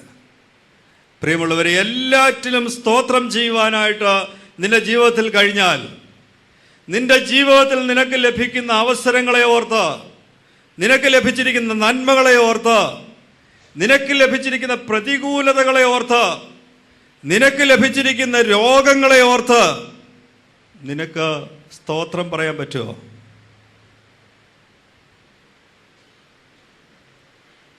പറ്റുമോ? പറ്റണം. പറ്റിയാൽ നീ എപ്പോഴും സന്തോഷിക്കുന്നവനാകും. നിന്റെ ജീവിതത്തിൽ നിരാശയുണ്ടാകുകയില്ല. കാരണം എനിക്കുണ്ടായ രോഗം എൻ്റെ ദൈവം അറിയാതെ എനിക്ക് ലഭിച്ചതല്ല എന്ന് നീ ചിന്തിക്കുന്നുവെങ്കിൽ, അവൻ എനിക്ക് രോഗം തന്നിട്ടുണ്ടെങ്കിൽ രോഗസൗഖ്യം വരുത്തുവാൻ അവന് പ്രാപ്തിയുണ്ട് എന്ന് നീ ചിന്തിക്കുന്നുവെങ്കിൽ, നിനക്ക് രോഗമുണ്ടായാലും നിനക്ക് ദുഃഖമുണ്ടായാലും നിനക്ക് ദുരിതമുണ്ടായാലും നീ സന്തോഷിക്കുന്നവനായി തീരും. അതാ പൗലോസ്ലീഹായൊക്കെ കാരാഗ്രഹത്തിൽ കിടന്ന് പാട്ടുപാടി എന്ന് പറഞ്ഞപ്പോൾ നമ്മൾ വിചാരിക്കുക അവനെ പട്ട് പിടിച്ചതാന്നാ. അല്ല, എന്നോടൊപ്പം എൻ്റെ ദൈവം ഉണ്ടെങ്കിൽ കാരാഗ്രഹത്തിൽ കിടക്കുന്നത് എനിക്ക് സന്തോഷമാണ് എന്ന് പൗലോസ്ലീഹ ഓർമ്മിപ്പിക്കുക. പരിശുദ്ധ കന്യാമറിയാൻ പറയുക, തൻ്റെ ജീവിതത്തിൽ വലിയ പ്രതിസന്ധി ഉണ്ടായപ്പോഴും സന്തോഷിച്ച് പാട്ടുപാടുകയാണ്. എൻ്റെ ദേഹി കർത്താവിനെ പൊഴുത്തുന്നു, എൻ്റെ ആത്മാവിനെ ജീവിപ്പിക്കുന്നവനായ ദൈവത്തിൽ സന്തോഷിച്ചു. പ്രിയമുള്ളവരെ, പ്രയാസങ്ങളുടെ നടുവിലും ക്രിസ്തുവിൻ്റെ സാന്നിധ്യ ബോധം എനിക്കുണ്ടെങ്കിൽ നമുക്കെപ്പോഴും സന്തോഷിക്കുവാനായിട്ട് കഴിയും. ഇതാ ദൈവം എന്നിൽ നിന്നും നിങ്ങളിൽ നിന്നും ആഗ്രഹിക്കുന്നത്, എപ്പോഴും സന്തോഷിക്കുന്നവരായി തീരുവാനായിട്ടാണ് ക്രിസ്തു ആഗ്രഹിക്കുന്നത്. എന്നാൽ നമുക്കിത് കഴിയാതെ പോകുന്നുണ്ട്. നമ്മുടെ ജീവിതത്തിൽ എപ്പോഴും പ്രയാസങ്ങളാണ്. കാരണം നമ്മുടെ പദ്ധതിയാണ് നമ്മൾ മുന്നോട്ട് വെക്കുന്നത്. ദൈവത്തിൻ്റെ പദ്ധതി നമുക്ക് വിഷയമല്ല. ഒരു മനുഷ്യൻ ദൈവത്തിൻ്റെ ഒരു പ്രവാചകൻ ദൈവത്തിൻ്റെ ഒരു പദ്ധതി പ്രവാചകനോട് പറഞ്ഞപ്പോൾ അവൻ പറഞ്ഞു, അതവിടെ ഇരിക്കട്ടെ, എനിക്ക് ചില പദ്ധതിയുണ്ട്. യോന പ്രവാചകനോട് നിനിവയിലേക്ക് പോവുക എന്ന് പറഞ്ഞപ്പോൾ അവൻ പറയുക, ഞാൻ കൂലി കൊടുത്ത്, നിങ്ങൾ ആ ഭാഗം വായിച്ചാൽ അറിയാം, കാശ് മുടക്കി ആ കപ്പലേ കയറി എങ്ങോട്ട് പോയി? തർശീശിലേക്ക് പോവുകയാണ്. ഈ തർശീശിലേക്ക് പോകുന്ന വഴി ഈ കപ്പലിൻ്റെ ഭാരം കൂടിയെന്നാണ് അവിടെ പറയുന്നത്. യോന എന്ന് പറയുന്നത് അത്ര വലിയ മനുഷ്യനൊന്നുമല്ല, പക്ഷേ കപ്പലിൻ്റെ ഭാരം കൂടി. കപ്പലിൻ്റെ ഭാരം കൂടി. പിന്നെന്താ സംഭവിച്ചതെന്നൊക്കെ നമുക്കറിയാം. ദൈവത്തിൻ്റെ പദ്ധതികളെ മാറ്റിവെച്ചുകൊണ്ട് എൻ്റെയും നിങ്ങളുടെയും പദ്ധതികളെ ജീവിതത്തിൽ എടുത്തു വെക്കുമ്പോൾ നമുക്ക് എന്ത് കൂടും? ഭാരം കൂടും. അങ്ങനെ ഭാരം കൂടിക്കഴിയുമ്പോൾ ജീവിതത്തിൽ ടെൻഷൻ ഉണ്ടാകും. ടെൻഷൻ ഉണ്ടായിക്കഴിഞ്ഞാൽ പിന്നെ ചിരിക്കാൻ പറ്റുമോ? അവിടെയാണ് പ്രശ്നം. അപ്പോൾ എന്താ പിന്നെ അതിനൊരു മാർഗം? നിങ്ങൾ ഈ മഴയൊക്കെ പെയ്ത് കഴിയുമ്പോൾ, വലിയ മഴയൊക്കെ പെയ്ത് കഴിയുമ്പോൾ പുറത്ത് ഇങ്ങനെ കിളികൾ ഇരിക്കുന്ന കണ്ടുണ്ട്. മഴയൊക്കെ നനഞ്ഞിരിക്കുന്ന കിളി, കൊച്ചു കുരുവികളൊക്കെ ഇല്ലേ, കൊച്ചു കിളികൾ. ഈ കുരുവികൾ അതിൻ്റെ ശരീരത്തിൽ ഇങ്ങനെ വെള്ളം പിടിച്ചു കഴിയുമ്പോൾ അതൊരു പ്രയോഗം നടത്തും. ഒന്ന് കുടയും അല്ലേ? ഒന്ന് കുടഞ്ഞു കഴിയുമ്പം അതിൻ്റെ ശരീരത്തിലുള്ള വെള്ളമെല്ലാം അങ്ങ് പോകും. എന്തിനാണെന്നറിയാമോ? അതിന് ഈ വെള്ളത്തിൻ്റെ ഭാരം വെച്ച് പറക്കാൻ പറ്റുകയില്ല. അത്രയേ ഉള്ളൂ വിഷയം. എൻ്റെ ദൈവമേ, ഈ കുരുവിയുടെ വിവേകം പോലും, ബാക്കി ഞാൻ പറയണോ? ഇതൊന്ന് കുടഞ്ഞു കളയുവാനായിട്ട് നമുക്ക് താല്പര്യമില്ല. മനസ്സിലായോ? അനാവശ്യമായി നാം എടുത്തു വച്ചിരിക്കുന്ന ഭാരങ്ങളുണ്ട്. ഈ ഭാരങ്ങളെ ഒന്ന് കുടഞ്ഞു കളഞ്ഞാൽ തീരാവുന്ന കേസേ ഉള്ളൂ. കളയാൻ താല്പര്യമില്ല. ഇവിടെയാ പ്രശ്നം. കർത്താവ് പറയുന്നുണ്ട്, നിന്റെ ഭാരം എൻ്റെ മേലിട്ടുകൊള്ളുക. പക്ഷേ അവൻ കൂടെയുണ്ടെന്നുള്ള ബോധ്യമില്ലല്ലോ, പിന്നെ എങ്ങനെ ഇടുന്നേ? അതുകൊണ്ട് പ്രിയമുള്ളവരെ, ഈ പാത്രം ചീത്തയായി പോകുവാനായിട്ടുള്ള രണ്ടാമത്തെ കാര്യം എന്താ? ദൈവിക പദ്ധതിക്ക് പകരം എൻ്റെ പദ്ധതിയെ ഞാൻ എടുത്ത് എൻ്റെ ജീവിതത്തിൽ ഇട്ടു. 13 വയസ്സുള്ള ഒരു പെൺകുട്ടി, വിവാഹത്തെപ്പറ്റി വലിയ സ്വപ്നം കണ്ടുകൊണ്ടിരുന്നൊരു പെൺകുട്ടി, വിവാഹ നിശ്ചയം കഴിഞ്ഞിരുന്നൊരു പെൺകുട്ടി. ആ പെൺകുട്ടിയുടെ അടുക്കൽ ദൈവത്തിൻ്റെ മാലാഖ വന്ന് പറയുന്നു, കൃപ നിറഞ്ഞവളെ, നിനക്ക് സമാധാനം, നീ ഗർഭം ധരിച്ചൊരു മകനെ പ്രസവിക്കും. പോരെ? വിവാഹത്തിന് മുമ്പ് നീ ഗർഭം ധരിച്ചൊരു മകനെ പ്രസവിക്കുമെന്ന്. അവിടുത്തെ അന്നത്തെ സാമൂഹ്യ പശ്ചാത്തലത്തിൽ അങ്ങനെ ഒരു പെൺകുട്ടി ഗർഭിണിയായാൽ അവളെ കല്ലെറിഞ്ഞു കൊല്ലണമെന്ന് പ്രമാണമുള്ള ഒരു സമൂഹത്തിലാണ് അവൾ ജീവിക്കുന്നത്. പക്ഷെ അവളെന്താ പറഞ്ഞേ? എൻ്റെ സ്വപ്നമൊക്കെ അവിടെ ഇരിക്കട്ടെ, കല്യാണത്തെ പറ്റിയുള്ള എൻ്റെ സ്വപ്നമൊക്കെ അവിടെ ഇരിക്കട്ടെ, നിന്റെ സ്വപ്നമാണ് എന്നിൽ നിറവേറേണ്ടത്. ഇതാ ഞാൻ കർത്താവിൻ്റെ ദാസി, നിന്റെ ഇഷ്ടപ്രകാരം എനിക്ക് ഭവിക്കട്ടെ എന്ന് പറഞ്ഞപ്പോൾ ലോകത്തിനൊരു രക്ഷകൻ അവളിൽ കൂടി ഭൂജാതം ചെയ്യുകയാണ്. പ്രിയമുള്ളവരെ, നമ്മുടെ ജീവിതത്തിൽ ധാരാളം അത്ഭുതങ്ങൾ സംഭവിക്കുവാനുണ്ട്. പക്ഷെ അതിന് അവസരം കൊടുക്കുവാനായിട്ട് നാം താല്പര്യപ്പെടുന്നില്ല എന്നുള്ളതാണ് ഏറെ വിഷമകരമായിട്ടുള്ള കാര്യം. അതുകൊണ്ട് നമ്മുടെ പദ്ധതികളെ മാറ്റിവെച്ചിട്ട് ദൈവത്തിൻ്റെ പദ്ധതിക്കായിട്ട് നമ്മുടെ ഈ മണ്ണിനെ പൂർണ്ണമായിട്ടും ഒന്ന് സമർപ്പിക്കുവാനായിട്ട് നമുക്കിടയാകണം. നിന്റെ ഹീതം പോലെ എന്നെ നിത്യം നടത്തിയിടണമേ.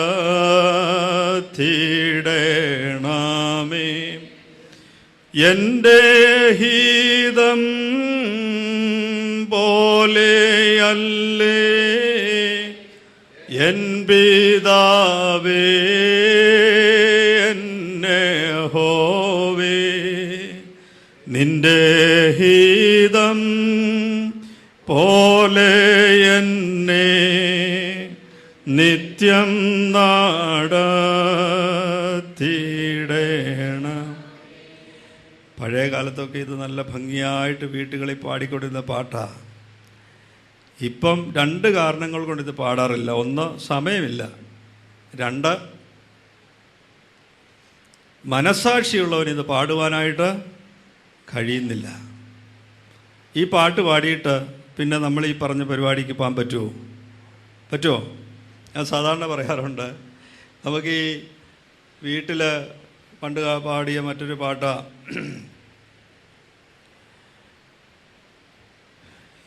നാളെയെ കൊണ്ടൻ മനസ്സിൽ ലവലേശം ഭാരമില്ല, ഓരോ നാളും ദൈവമെന്നെ പോറ്റുന്നു, തൻ്റെ കൈകളിൽ ഞാൻ.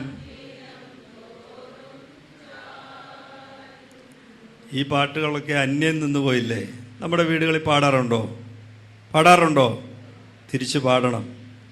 പാടിക്കഴിയുമ്പോൾ വല്ലപ്പോഴും ഒക്കെ ഇതൊന്ന് കൊള്ളും. എന്താ പാടിയേ? നാളെയെ കൊണ്ടൻ മനസ്സിൽ ലവലേശം ഭാരമില്ല, ഓരോ നാളും ദൈവമെന്നെ പോറ്റുന്നു, തൻ്റെ കൈകളിൽ ഞാൻ ദിനം തോറും. ഇത് കഴിഞ്ഞ് പ്രാർത്ഥന കഴിഞ്ഞാൽ ഉടൻ തുടങ്ങുക നാളത്തെ ടെൻഷൻ പറയാനായിട്ട്. അതുകൊണ്ടാണ് നമ്മളിത് പാടാത്തത്. അത് പാടിക്കഴിഞ്ഞാൽ പിള്ളേർ തിരിച്ചു ചോദിക്കുകയും ചെയ്യും, എൻ്റെ അമ്മ എൻ്റെ അപ്പ എന്താ ഈ പാടുന്നതും പ്രാർത്ഥിക്കുന്നു, ജീവിതത്തിൽ കുറച്ചൊക്കെ ഒന്ന് പ്രയോജനപ്പെടുത്തുക എന്ന് പറഞ്ഞ് പിള്ളേർ ചിലപ്പോൾ നമ്മളെ തിരുത്തും. അതുകൊണ്ട് ഈ പാട്ടൊക്കെ പാടണം കേട്ടോ. നല്ല പാട്ടുകൾ കുടുംബത്തിൽ പാടണം. 3ാമതായി, നമ്മുടെ ഈ കളിമണ്ണ് മോശമായി പോകുവാനായിട്ടുള്ള കാരണം 18-ാം അധ്യായത്തിന് തന്നെ 18-ാം അധ്യായത്തിൻ്റെ 15-ാം വാക്യം, എൻ്റെ ജനമോ എന്നെ മറന്ന് മിഥ്യാമൂർത്തികൾക്ക് ധൂപം കാട്ടുന്നു. 3ാമത്തെ പ്രശ്നം അതാ, ദൈവത്തെ മറന്നിട്ട് അന്യ ദൈവങ്ങൾക്ക് ധൂപം വയ്ക്കുന്നു. ഇതാണ് ഇസ്രായേലിന് പറ്റിയ മറ്റൊരു വലിയ പരാജയം. അന്യ ദൈവത്തെ ആരാധിക്കുന്നു. You make offerings to false gods. യഹോവയായ ദൈവം മോശയ്ക്ക് കൊടുത്ത 10 കൽപ്പനകളെ പറ്റി നമുക്കറിയാം. പുറപ്പാട് പുസ്തകം 20-ാം അധ്യായത്തിൽ അത് പറയുന്നുണ്ട്. ഈ 10 കൽപ്പനകൾ, 10 കമാൻഡ്മെൻറ്റ്സ്. അതിൽ 1-ാമത്തെ കമാൻഡ്മെൻറ്റ് എന്താ? ഞാനല്ലാതെ അന്യ ദൈവങ്ങൾ നിങ്ങൾക്കുണ്ടാകരുത്. അതിനെപ്പറ്റി കുറച്ചുകൂടെ വിശദീകരിച്ച് പറയുന്നുണ്ട് കേട്ടോ. അടിമ വീടായ മിസ്രയീം ദേശത്തു നിന്ന് നിന്നെ കൊണ്ടുവന്ന യഹോവയായ ഞാൻ നിന്റെ ദൈവമാകുന്നു. ഞാനല്ലാതെ അന്യ ദൈവങ്ങൾ നിനക്കുണ്ടാകരുത്. ഒരു വിഗ്രഹമുണ്ടാക്കരുത്. മീതെ സ്വർഗത്തിലെങ്കിലും താഴെ ഭൂമിയിലെങ്കിലും ഭൂമിക്ക് കീഴെ വെള്ളത്തിലെങ്കിലും ഉള്ള യാതൊന്നിൻ്റെയും പ്രതിമയരുത്. അവയെ നമസ്കരിക്കുകയോ സേവിക്കുകയോ ചെയ്യരുത്. നിന്റെ ദൈവമായ യഹോവയായ ഞാൻ തീഷ്ണതയുള്ള ദൈവമാകുന്നു. എന്നെ പയക്കുന്നവരിൽ പിതാക്കന്മാരുടെ അകൃത്യം 3-ാമത്തെയും 4-ാമത്തെയും തലമുറ വരെ മക്കളുടെ മേൽ സന്ദർശിക്കുകയും എന്നെ സ്നേഹിച്ച് എൻ്റെ കൽപ്പനകളെ പ്രമാണിക്കുന്നവർക്ക് 1000 തലമുറ വരെ ദയ കാണിക്കുകയും ചെയ്യുന്നു. കേട്ടോ, ദൈവത്തിന് വിരോധമായിട്ട് പ്രവർത്തിച്ചാൽ 3-4 തലമുറ വരെ അതിൻ്റെ ശാപം ഉണ്ടാകും. ദൈവത്തെ സ്നേഹിച്ച് അവൻ്റെ പ്രമാണങ്ങളെ അംഗീകരിച്ച് നടന്നാൽ 1000 തലമുറ വരെ നിനക്ക് നന്മയുണ്ടാകുന്നു. അപ്പം നമുക്ക് ലഭിച്ച നന്മ എവിടെ നിന്നാന്നാ വിചാരം? മിണ്ടുന്നില്ല. ഞാൻ ഉണ്ടാക്കിയെടുത്താന്ന് പറഞ്ഞിരിക്കുക. അതോ എന്തെങ്കിലും ഒരെണ്ണം നമ്മുടെ ഗുണം കൊണ്ട് ഈ നന്മ കിട്ടിയിട്ടുണ്ടോ? അപ്പം നമ്മുടെ മക്കൾക്ക് ഇനി എന്താ കിട്ടാൻ പോകുന്നതെന്നാ ചിന്തിക്കണ്ടേ.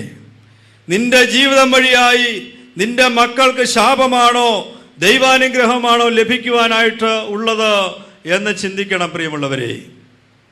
നീ ദൈവത്തെ ത്യജിച്ചു പറഞ്ഞാൽ, നീ ദൈവത്തിനെതിരായിട്ട് പിറുപിറുത്താൽ നിന്റെ 4 തലമുറ വരെ ശാപഗ്രസ്തരായി തീരും. നീ ദൈവത്തെ അംഗീകരിച്ച് അവനെ സ്നേഹിച്ച് അവൻ്റെ കൽപ്പനകൾ പ്രമാണിച്ചു നടന്നാൽ 1000 തലമുറ വരെ നിന്റെ മക്കൾ അനുഗ്രഹീതരായി തീരും. പ്രിയമുള്ളവരെ, ഏത് വേണമെന്ന് സെലക്ട് ചെയ്യുവാനായിട്ട് നിനക്ക് അവകാശമുണ്ട്. മനസ്സിലായോ? അപ്പോൾ നമുക്ക് അവകാശമുണ്ട്. അപ്പോൾ ദൈവത്തെ അധികമായി, ദൈവത്തെക്കാൾ അധികമായി മറ്റെന്തെങ്കിലും ഏതിനെയെങ്കിലും സ്നേഹിച്ചാൽ അത് വിഗ്രഹമായി മാറ്റപ്പെടും. അതുകൊണ്ട് യേശുദമ്പുരാൻ തന്നെ പറയുന്നുണ്ട്, വിശുദ്ധ മത്തായിയുടെ സുവിശേഷം 10:37, എന്നേക്കാൾ അധികം അപ്പനെയോ അമ്മയോ സ്നേഹിക്കുന്നവൻ എനിക്ക് യോഗ്യനല്ല. എന്നേക്കാൾ അധികം മകനെയോ മകളെയോ പ്രിയപ്പെടുന്നവൻ എനിക്ക് യോഗ്യനല്ല. Whoever loves father or mother more than me is not worthy of me.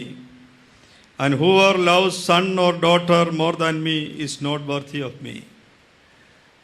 മാതാപിതാക്കളെ ആണെങ്കിലും മക്കളെ ആണെങ്കിലും എന്തിനെയാണെങ്കിലും ദൈവത്തേക്കാൾ അധികമായി സ്നേഹിക്കാൻ പറ്റുകയില്ല. ചെയ്താൽ അത് തെറ്റാണ്. ചില മാതാപിതാക്കൾ പറയാറുണ്ട്, ഞാൻ അവനെ എത്രമാത്രം സ്നേഹിച്ച, അല്ലേ? ആ ഭാഗത്തേക്കൊന്നും ഞാൻ വിടുന്നില്ല. നിങ്ങൾ സ്വയ പരിശോധന ചെയ്യണം. ദൈവത്തിനപ്പുറമായി നീ എന്തിന് പ്രാധാന്യം കൊടുത്തുവോ അത് നിനക്ക് നാശകാരണമായി തീരും. യാതൊരു തർക്കവുമില്ല. നീ ജീവിതത്തിൽ നിന്റെ ജീവിതത്തിൽ നിന്റെ എക്സ്പീരിയൻസ് വെച്ച് നീ ഒന്ന് സ്വയ പരിശോധന ചെയ്താൽ മനസ്സിലാകും. ദൈവത്തേക്കാൾ അധികമായി നീ എന്തിനെ സ്നേഹിച്ചാലും അത് നിനക്ക് നാശകാരണമായി തീരും. പ്രിയമുള്ളവരെ, ചിലപ്പോൾ കുടുംബ ബന്ധങ്ങൾ നമുക്ക് വിഗ്രഹമായി മാറാം. ചിലപ്പോൾ നല്ല ജോലി നമുക്ക് വിഗ്രഹമായി മാറാം. ചിലപ്പോൾ സ്ഥാനമാനങ്ങൾ നമുക്ക് വിഗ്രഹമായി മാറാം. ധനമോ സമ്പത്തുകളോ നമുക്ക് വിഗ്രഹമായി മാറാം. പൗലോസ്ലീഹ 1 കൊരിന്ത്യർ 15:10 പറയുന്നുണ്ട്, ഞാനാകുന്നത് ദൈവകൃപയാലാകുന്നു. ഞാനാകുന്നത് ദൈവകൃപയാലാകുന്നു എന്നുള്ള ചിന്ത എനിക്ക് നിങ്ങൾക്കും ഉണ്ടാകുന്നില്ല എങ്കിൽ ഞാൻ ആയിരിക്കുന്നതെല്ലാം എനിക്ക് വിഗ്രഹമായി മാറും. ഞാൻ നേടിയെടുത്തതെല്ലാം എനിക്ക് വിഗ്രഹമായി മാറും. ഇസ്രായേൽ മക്കളുടെ യാത്രയിൽ മോശ ഒരു പിച്ചള സർപ്പത്തെ ഉയർത്തിയ കഥ നമുക്കറിയാം. ഈ പിച്ചള സർപ്പം ഉയർത്തപ്പെട്ടു. അതിനെ നോക്കിയവരൊക്കെ രക്ഷ പ്രാപിച്ചു, അല്ലെ? ആ സംഭവം നിങ്ങൾക്ക് അറിയാവുന്നതുകൊണ്ട് ഞാൻ വിശദീകരിക്കുന്നില്ല. അതിനുശേഷം അവിടെ നിന്ന് പോയപ്പോൾ ഈ പിച്ചള സർപ്പത്തെ ഇവരെടുത്തു. ഈ യാത്രയിൽ കൂടെ കരുതി. എന്തിനാ എടുത്തതെന്നറിയാമോ? ഇതൊരു ഓർമ്മയ്ക്കായിട്ടിരിക്കട്ടെ എന്ന് വിചാരിച്ചെടുത്തതാണ്. കുറേ നാളങ്ങോട്ട് പോയി. ഇവരെത്ര വർഷമാണ് യാത്ര ചെയ്തത്? 40 വർഷമാണ്. കുറേ നാളങ്ങോട്ട് കഴിഞ്ഞപ്പോൾ ചില ആൾക്കാർ ഇതിനെ എടുത്ത് പൂജിക്കുവാനായിട്ട് തുടങ്ങി, ധൂപം വെക്കുവാനായിട്ട് തുടങ്ങി. ഏതിനെ? പിച്ചള സർപ്പത്തെ. ആ പിച്ചള സർപ്പത്തിൻ്റെ പേരെന്താണെന്നറിയാമോ? നെഹുഷ്ടാൻ എന്നായിരുന്നു ആ പിച്ചള സർപ്പത്തിൻ്റെ പേര്. നിങ്ങളത് ആ ഭാഗം 2 Kings chapter 18, രാജാക്കന്മാരുടെ 2-ാം പുസ്തകം 18-ാം അധ്യായം അതിൻ്റെ 4-ാം വാക്യത്തിൽ പറയുന്നുണ്ട്. നിങ്ങളത് ആ ഭാഗം പിന്നീട് വായിച്ചാൽ മതി. അവിടെ ഹിസ്കിയ രാജാവ് എന്ന് പറയുന്ന ഒരു രാജാവ് ഭരിക്കുമ്പോൾ അദ്ദേഹം ദാവീദിനെ പോലെ വളരെ നീതിയുള്ള ഒരു രാജാവായിരുന്നു.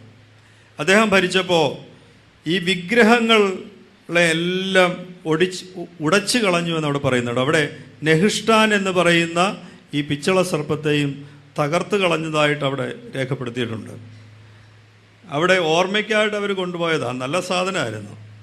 പക്ഷെ നല്ല സാധനവും ചിലപ്പോൾ വിഗ്രഹമായി മാറ്റപ്പെടുവാനായിട്ടുള്ള സാധ്യതയുണ്ട് എന്ന് നാം തിരിച്ചറിയണം. പ്രിയമുള്ളവരെ, നമുക്ക് ദൈവം തന്നിരിക്കുന്ന പണവും സമ്പത്തുകളും ആരോഗ്യവും സ്ഥാനമാനങ്ങളും ഒക്കെ നമുക്ക് വിഗ്രഹമായി മാറ്റപ്പെടുന്നുണ്ടോ എന്ന് ചിന്തിക്കണം. ഈ വിഗ്രഹമായി മാറ്റപ്പെടുക എന്ന് പറഞ്ഞാൽ ഇന്നത്തെ കാലത്തൊക്കെ നമ്മൾ നോക്കിയാൽ ഒരു വലിയ വീക്കെൻഡ് വന്നാൽ പിന്നെ പള്ളിയിൽ ആരും കാണുകയില്ല. അങ്ങനല്ലേ? മക്കൾക്കൊക്കെ നല്ല ജോലി ഉള്ളതുകൊണ്ട് ദൈവത്തിൻ്റെ കൃപയാൽ പണമുണ്ട്. പണം വന്നു കഴിഞ്ഞാൽ പിന്നെ ദൈവത്തിൻ്റെ ആവശ്യമുണ്ടോ? യഥാർത്ഥത്തിൽ ആവശ്യമുണ്ടോ? ഉണ്ടോ? പണത്തിൻ്റെ മേൽ പരുന്തും പറക്കുകയില്ലെന്നല്ലേ പറയുന്നത്. പണമുണ്ടെങ്കിൽ ദൈവത്തിൻ്റെ ആവശ്യമുണ്ടോ? നിങ്ങൾക്ക് ഒത്തിരി അനുഭവ പരിചയമുള്ളവരല്ലേ. പണമുണ്ടെങ്കിൽ ദൈവത്തിൻ്റെ ആവശ്യമുണ്ടോ? ഉണ്ടോ?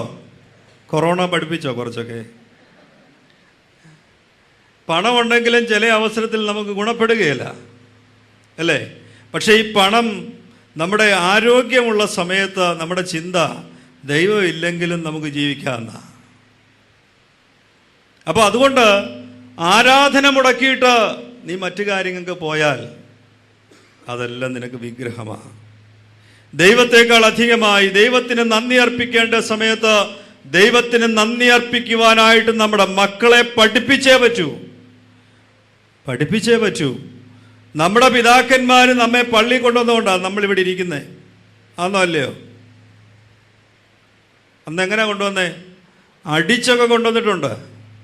അപ്പം നമുക്ക് ദേഷ്യം വന്നിട്ടുണ്ട്.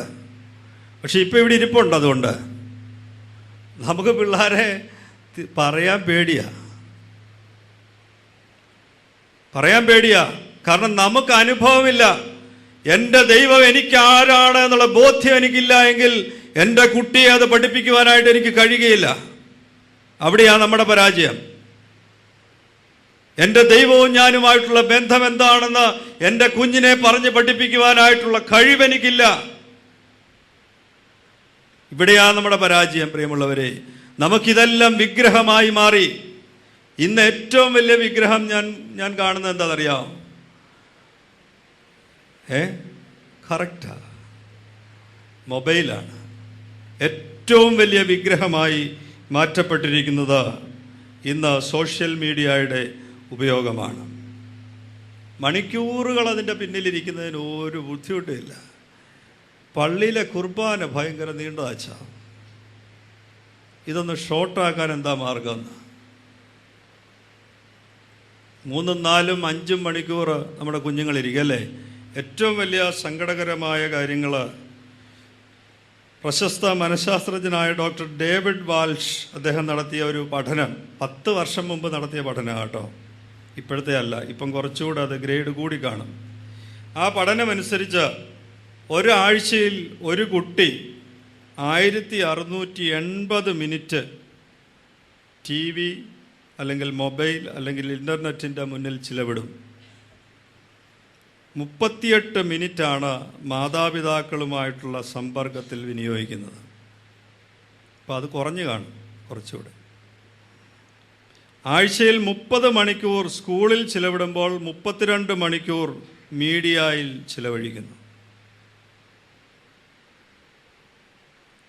അതിനേക്കാൾ സങ്കടകരം, പണ്ട് ഒരു കുഞ്ഞ് കരയുമ്പോൾ അമ്മമാരെന്താ ചെയ്തേ? പഴയ അമ്മമാർക്കൊക്കെ അറിയാം. അവർ കുഞ്ഞിനെ എടുത്ത് തോളിലിടും അല്ലേ? തോളിലിട്ടിട്ട് കൊട്ടി ഉറക്കും. ഈ കുഞ്ഞ് എത്ര കരയുന്ന കുഞ്ഞാണേലും അമ്മമാരുടെ തോളിൽ കിടന്നാൽ ഇത് ഉറങ്ങും. എങ്ങനെ ഉറങ്ങുന്നേ? അതൊരു രഹസ്യം. ഈ ഹൃദയത്തിൻ്റെ ഇടിപ്പ് അറിയാമോ നിങ്ങൾക്കത്? ഹൃദയത്തിൻ്റെ ഇടിപ്പ് കുഞ്ഞിൻ്റെ ദേഹത്തിൽ ഉണ്ടാകും. ഹൃദയവുമായിട്ടുള്ളൊരു ആത്മബന്ധമുണ്ടാകും. ആ അമ്മയും കുഞ്ഞും തമ്മിലൊരു ഹൃദയബന്ധം അങ്ങനെയാണ് ഉണ്ടാകുന്നത്. ഇപ്പോൾ ഒരു കുഞ്ഞ് കരഞ്ഞാൽ എന്ത് ചെയ്യും? മൊബൈൽ എടുത്ത് കയ്യിലോട്ട് കൊടുക്കും. അപ്പോൾ ആ കുഞ്ഞിന് ആത്മബന്ധം അമ്മയോടാണോ മൊബൈലിനോടാണോ? ആരോടാ? അതുകൊണ്ട് നിങ്ങൾക്കെതിരെ പറയുന്നുണ്ടോ നമ്മുടെ കുഞ്ഞുങ്ങൾ?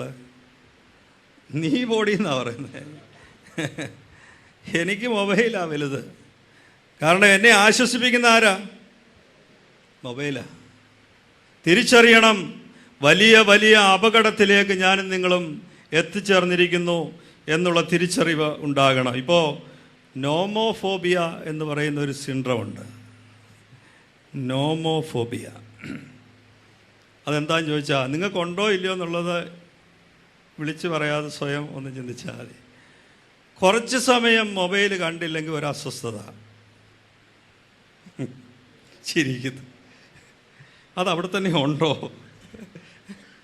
എന്തായിരിക്കും ഒരു മെസ്സേജ് വരാഞ്ഞത്? ഇങ്ങനെയൊക്കെയുള്ളൊരു അസ്വസ്ഥത ഉണ്ടെങ്കിൽ ആ അസ്വസ്ഥതയുടെ പേരാണ്, അത് ഗ്രേഡ് കൂടിയും കുറഞ്ഞും വരും. ഇപ്പം കുറഞ്ഞാൽ നിൽക്കുന്നതെങ്കിൽ കൂടി കൂടി കൂടി വരാം. നോമോഫോബിയ എന്നാണ് പറയുന്നത്. പണ്ട് കാലത്ത് ഒരു ഞായറാഴ്ച പള്ളിയിൽ പോയില്ലെങ്കിൽ ഒരു അസ്വസ്ഥത ഉണ്ടായിരുന്ന ഒരു ജനമുണ്ടായിരുന്നു, അല്ലേ? പള്ളിയിൽ ആരാധനയ്ക്ക് പോയില്ലെങ്കിൽ അസ്വസ്ഥതയുണ്ടാകുന്ന ഒരു ജനമുണ്ടായിരുന്നു. എന്നാൽ ഇന്ന് അതില്ല. മറിച്ച് മൊബൈലിൽ ഒരു മെസ്സേജ് വന്നില്ലെങ്കിൽ അസ്വസ്ഥത ഉണ്ടാകുന്നുണ്ടെങ്കിൽ മൊബൈൽ നിനക്ക് വിഗ്രഹമായി മാറി. ദൈവത്തേക്കാൾ അധികമായി നീ അതിനെ ആരാധിക്കുവാനായിട്ട് തുടങ്ങി, നീ അതിനെ ആശ്രയിക്കുവാനായിട്ട് തുടങ്ങി. അതാണ് വളരെ പ്രധാനപ്പെട്ടത്.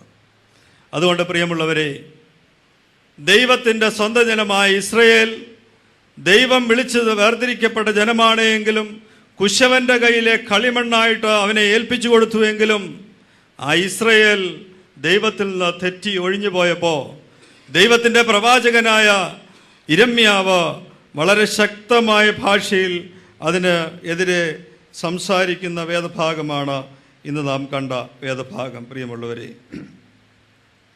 അതുകൊണ്ട് ഞാൻ എൻ്റെ വാക്കുകളെ നിർത്തുകയാണ്. കുശവൻ്റെ കയ്യിലെ കളിമണ്ണായ ഞാനും നിങ്ങളും നമ്മുടെ ദുർനടപ്പും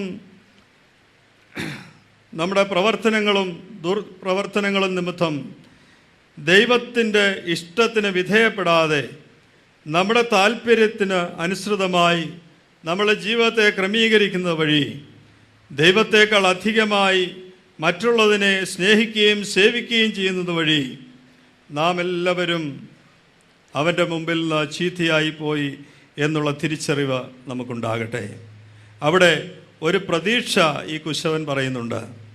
ഇനി ഇത് ചീത്തയായി പോയെന്ന് തിരിച്ചറിഞ്ഞിട്ട് ഒരിക്കൽ കൂടി നീ കുശവൻ്റെ കയ്യിൽ നിന്നെ സമർപ്പിച്ചാൽ അവൻ നല്ല പാത്രമാക്കി നിന്നെ മാറ്റാവുന്നു. അതാ ഒരു പ്രതീക്ഷ. പുതിയ വർഷത്തിലേക്ക് നാം പ്രവേശിക്കുമ്പോൾ ലൂക്കോസിൻ്റെ സുവിശേഷം 13-ാം അധ്യായം 6 മുതൽ 9 വരെയുള്ള വാക്യങ്ങൾ ഇതിനുമായിട്ട് ബന്ധപ്പെട്ട ഭാഗം തന്നെയാണ്. വളരെ പെട്ടെന്ന് ഞാൻ വായിച്ചു തീർക്കാം. അവൻ ഈ ഉപമയും പറഞ്ഞു. ഒരുത്തന് തൻ്റെ മുന്തിരിത്തോട്ടത്തിൽ നട്ടിരുന്ന ഒരു അത്തിവൃക്ഷമുണ്ടായിരുന്നു. അവൻ അതിൽ ഫലം തിരഞ്ഞു വന്നു, കണ്ടില്ല താനും. അവൻ തോട്ടക്കാരനോട്, ഞാനിപ്പോൾ 3 സംവത്സരമായി ഈ അത്തിയിൽ ഫലം തിരഞ്ഞു വരുന്നു, കാണുന്നില്ല. അതിനെ വെട്ടിക്കളക, അത് നിലത്തെ നിഷ്ഫലമാക്കുന്നത് എന്ന് പറഞ്ഞു. എന്തിന് എന്ന് പറഞ്ഞു. അതിന് അവൻ, കർത്താവേ, ഞാൻ ഇതിനു ചുറ്റും കിളച്ച് വളമിടുവോളം ഈ ആണ്ടും കൂടി നിൽക്കട്ടെ, മേലിൽ ഇല്ലെങ്കിൽ വെട്ടിക്കളയാം എന്ന് ഉത്തരം പറഞ്ഞു. മുന്തിരിത്തോട്ടത്തിൻ്റെ നടുവിൽ അത്തിവൃക്ഷം. കുശവൻ്റെ കയ്യിൽ ചീത്തയായി പോയ കളിമണ്ണ് പോലെ ഒരു അത്തിവൃക്ഷം അവിടെ നിൽക്കുക, യാതൊരു ഫലവും ഉണ്ടാകുന്നില്ല. അപ്പോൾ യജമാൻ പറയാ, വെട്ടിക്കളഞ്ഞേക്കാം. അപ്പോൾ തോട്ടക്കാരൻ എന്താ പറഞ്ഞ്, 1 വർഷം കൂടി നോക്കാം. നമ്മുടെ മുമ്പിൽ പുതിയ വർഷത്തിലേക്ക് പ്രവേശിക്കുവാനായിട്ടുള്ള തയ്യാറെടുപ്പാണ്. ആരാ തോട്ടക്കാരൻ? ഓ മറിയാമേ, ഞാൻ തോട്ടക്കാരൻ തന്നെ. സമയമില്ലാത്തതുകൊണ്ട് പാടുന്നില്ല. ഈ തോട്ടക്കാരൻ 1 വർഷം കൂടി, ഒരു ചാൻസ് കൂടി എനിക്ക് നിങ്ങൾക്കും തന്നിരിക്കുക. ഒരുപക്ഷെ ഇത് നമ്മുടെ അവസാനത്തെ ചാൻസ് ആകാം. ഈ പാത്രം ദൈവത്തിന് അനുയോജ്യമായ പാത്രമാക്കി മാറ്റുവാനായിട്ടുള്ള അവസാന അവസരമാകാം ഇത്. പുതിയ വർഷത്തിലേക്ക് പ്രവേശിക്കുവാൻ നാം താല്പര്യത്തോടെ അടുത്തു വരുമ്പോൾ കുശവൻ്റെ കയ്യിലെ കളിമണ്ണായ നമുക്ക് ദൈവം ഒരു അവസരം കൂടി തന്നിരിക്കുന്നു എന്നുള്ളത് തിരിച്ചറിയുക. പ്രിയമുള്ളവരെ, ആ അവസരത്തിനായിട്ട് നമ്മെ തന്നെ അവൻ്റെ കയ്യിൽ സമർപ്പിക്കുക. ഞാൻ എൻ്റെ ജീവിതത്തിലെ ഒരു അനുഭവം കൂടി പറഞ്ഞ് അവസാനിപ്പിക്കുക. ഞാൻ ബോംബെയിലേക്ക് വന്ന സാഹചര്യങ്ങളൊക്കെ നിങ്ങൾക്ക് ഒരു പക്ഷേ അറിയാം. ഞാൻ ബോംബെ ഭദ്രാസനത്തിൽ വരാമെന്ന് ഒരിക്കലും പ്രതീക്ഷിച്ച ഒരാളല്ല. എൻ്റെ ജ്യേഷ്ഠനാണ് അഭിമന്യ കൂർലോസ് തിരുമേനി ആദ്യം വന്ന് കണ്ട് വൈദിക പട്ടത്തിന് വരുവാനായിട്ട് ആഗ്രഹിച്ചത്. ജോഷാച്ചനൊക്കെ അറിയാം. എന്നാൽ അവസാനം ഇത് കറങ്ങിത്തിരിഞ്ഞ് എൻ്റെ കയ്യിൽ തന്നെ വന്നു. എനിക്ക് ചെറുപ്പം മുതലേ വൈദികനാകണമെന്ന് ആഗ്രഹമുണ്ട്, പക്ഷെ ബോംബെ വരണമെന്നൊന്നും ആഗ്രഹമില്ല. അപ്പോൾ അവസാനം ഇത് എൻ്റെ ശിരസിൽ വന്നപ്പോൾ എനിക്ക് ഭയങ്കര ഭയമായിരുന്നു. ബോംബെയെ പറ്റി ആകെപ്പാടെ കേട്ടുള്ള അധോലോകം ഉള്ള ബോംബെ എന്ന് മാത്രമേ അറിയത്തുള്ളൂ, വേറൊന്നും എനിക്ക് അറിഞ്ഞുകൂടാ. അപ്പോൾ അതുകൊണ്ട് നമുക്ക് ആശ്രയം അന്ന് അമ്മയാണ്. അമ്മയുടെ അടുക്ക വന്നിട്ട്, അമ്മേ എന്ത് ഭയങ്കര, ഞാൻ അവിടെ പോയി എന്ത് ചെയ്യാനാ? അപ്പോൾ അമ്മ എന്നോട് ഒരു ഉപദേശം തന്നു. നീ എല്ലാ ദിവസവും ഒരു പ്രാർത്ഥന പ്രാർത്ഥിക്കണം. അത് പ്രാർത്ഥിച്ചിട്ടേ നീ കിടക്കാവൂ. എന്താ പ്രാർത്ഥന എന്നറിയാമോ? എൻ്റെ ദൈവമേ, നിൻ്റെ കുശവൻ്റെ കയ്യിലെ കളിമണ്ണ് പോലെ ഞാൻ എന്നെ നിൻ്റെ കയ്യിൽ ഏൽപ്പിക്കുന്നു. നിനക്കിഷ്ടമുള്ള പാത്രമായി എന്നെ രൂപാന്തരപ്പെടുത്തണമേ. ഇത് മാത്രം പ്രാർത്ഥിച്ചാൽ മതി എന്നാണ് എൻ്റെ അമ്മ പറഞ്ഞത്. ആ പ്രാർത്ഥന ഞാനിപ്പോൾ പ്രാർത്ഥിക്കുന്നുണ്ട്, ഇപ്പോഴും പ്രാർത്ഥിക്കുന്നുണ്ട്. പ്രിയമുള്ളവരെ, എൻ്റെ ജീവിതത്തിൻ്റെ അനുഭവമാണ് ഞാൻ പറഞ്ഞത്.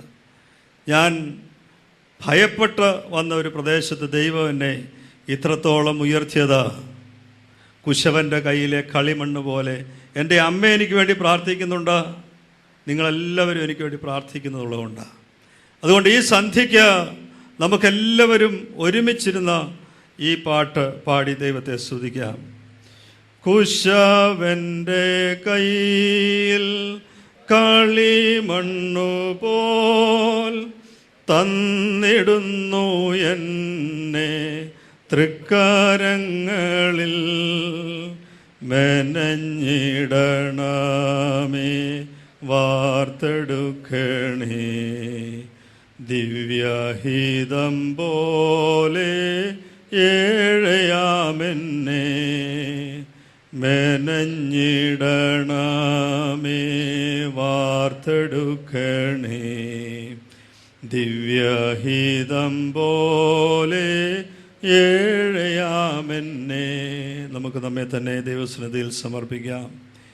ദൈവമായ കർത്താവേ, കുശവൻ്റെ കയ്യിലെ കളിമണ്ണ് പോലെ ആ കളിമണ്ണ് ദൈവമേ കുശവൻ്റെ കയ്യിൽ ഞങ്ങളായിരുന്നപ്പോൾ ദൈവം ഞങ്ങൾക്ക് തന്ന ഫ്രീ വില്ല് മുഖാന്തരം ഞങ്ങൾ ലോകത്തിൻ്റെ മോദങ്ങളിൽപ്പെട്ട അത് ചീത്തയായിപ്പോയി എന്നുള്ള തിരിച്ചറിവ് ഞങ്ങൾക്ക് നൽകണമേ. നീ ഞങ്ങളിൽ നിന്ന് ആഗ്രഹിക്കുന്ന തരത്തിലുള്ള പാത്രമായി മാറുവാൻ ദൈവമേ ഞങ്ങൾക്കിടയായില്ല എന്നുള്ള ഒരു തിരിച്ചറിവ് ഞങ്ങൾക്ക് നൽകണമേ. ഞങ്ങളുടെ ജീവിതത്തിൽ, ഞങ്ങളുടെ ഈ ലോകയാത്രയിൽ ഞങ്ങൾ പലപ്പോഴും നിന്നേക്കാൾ അധികമായി മറ്റ് പലതിനെയും സ്നേഹിക്കുകയും സേവിക്കുകയും ആരാധിക്കുകയും ചെയ്തുകൊണ്ട് ഞങ്ങൾ നിന്നിൽ നിന്ന് മാറിപ്പോയിട്ടുണ്ട്. കർത്താവേ, നീ ഞങ്ങൾക്ക് കാണിച്ചു തന്ന പാതയിൽ നിന്ന് വേർതിരിഞ്ഞ് ഞങ്ങൾ നടന്നു പോയിട്ടുണ്ട്. കർത്താവേ, നിൻ്റെ ഇഷ്ടത്തിന് വിരുദ്ധമായി ഞങ്ങളുടെ ഇഷ്ടത്തെ ഞങ്ങളുടെ ജീവിതത്തിൽ അടിച്ചേൽപ്പിക്കുവാനായിട്ട് ഞങ്ങൾ പരിശ്രമിച്ചിട്ടുണ്ട്. കർത്താവേ, ഇവയെല്ലാം വഴിയായി നീ ആഗ്രഹിച്ച രീതിയിലുള്ള പാത്രമായി തീരുവാൻ ഞങ്ങൾക്കിടയായിട്ടില്ല. ദൈവമേ, ഇപ്പോൾ ഞങ്ങളത് പൂർണ്ണമായിട്ട് മനസ്സിലാക്കുന്നു. ദൈവമേ, നിൻ്റെ സന്നിധിയിൽ ഞങ്ങൾ ഞങ്ങളെ തന്നെ സമർപ്പിക്കുന്നു. കുശവൻ്റെ കയ്യിലെ കളിമണ്ണ് പോലെ ഞങ്ങളെ നിൻ്റെ സന്നിധിയിൽ സമർപ്പിക്കുന്നു. നിനക്കിഷ്ടമുള്ള പാത്രങ്ങളായി ഞങ്ങളെ രൂപാന്തരപ്പെടുത്തണമേ. ഞങ്ങൾ നിനക്കും നിൻ്റെ പിതാവിനും പരിശുദ്ധാത്മാവിനും ഇടപെടാതെ സ്തുതിയും സ്തോത്രവും സമർപ്പിക്കും, ആയതിപ്പോഴും എല്ലായ്പ്പോഴും എന്ന് വന്നേക്കും തന്നെ.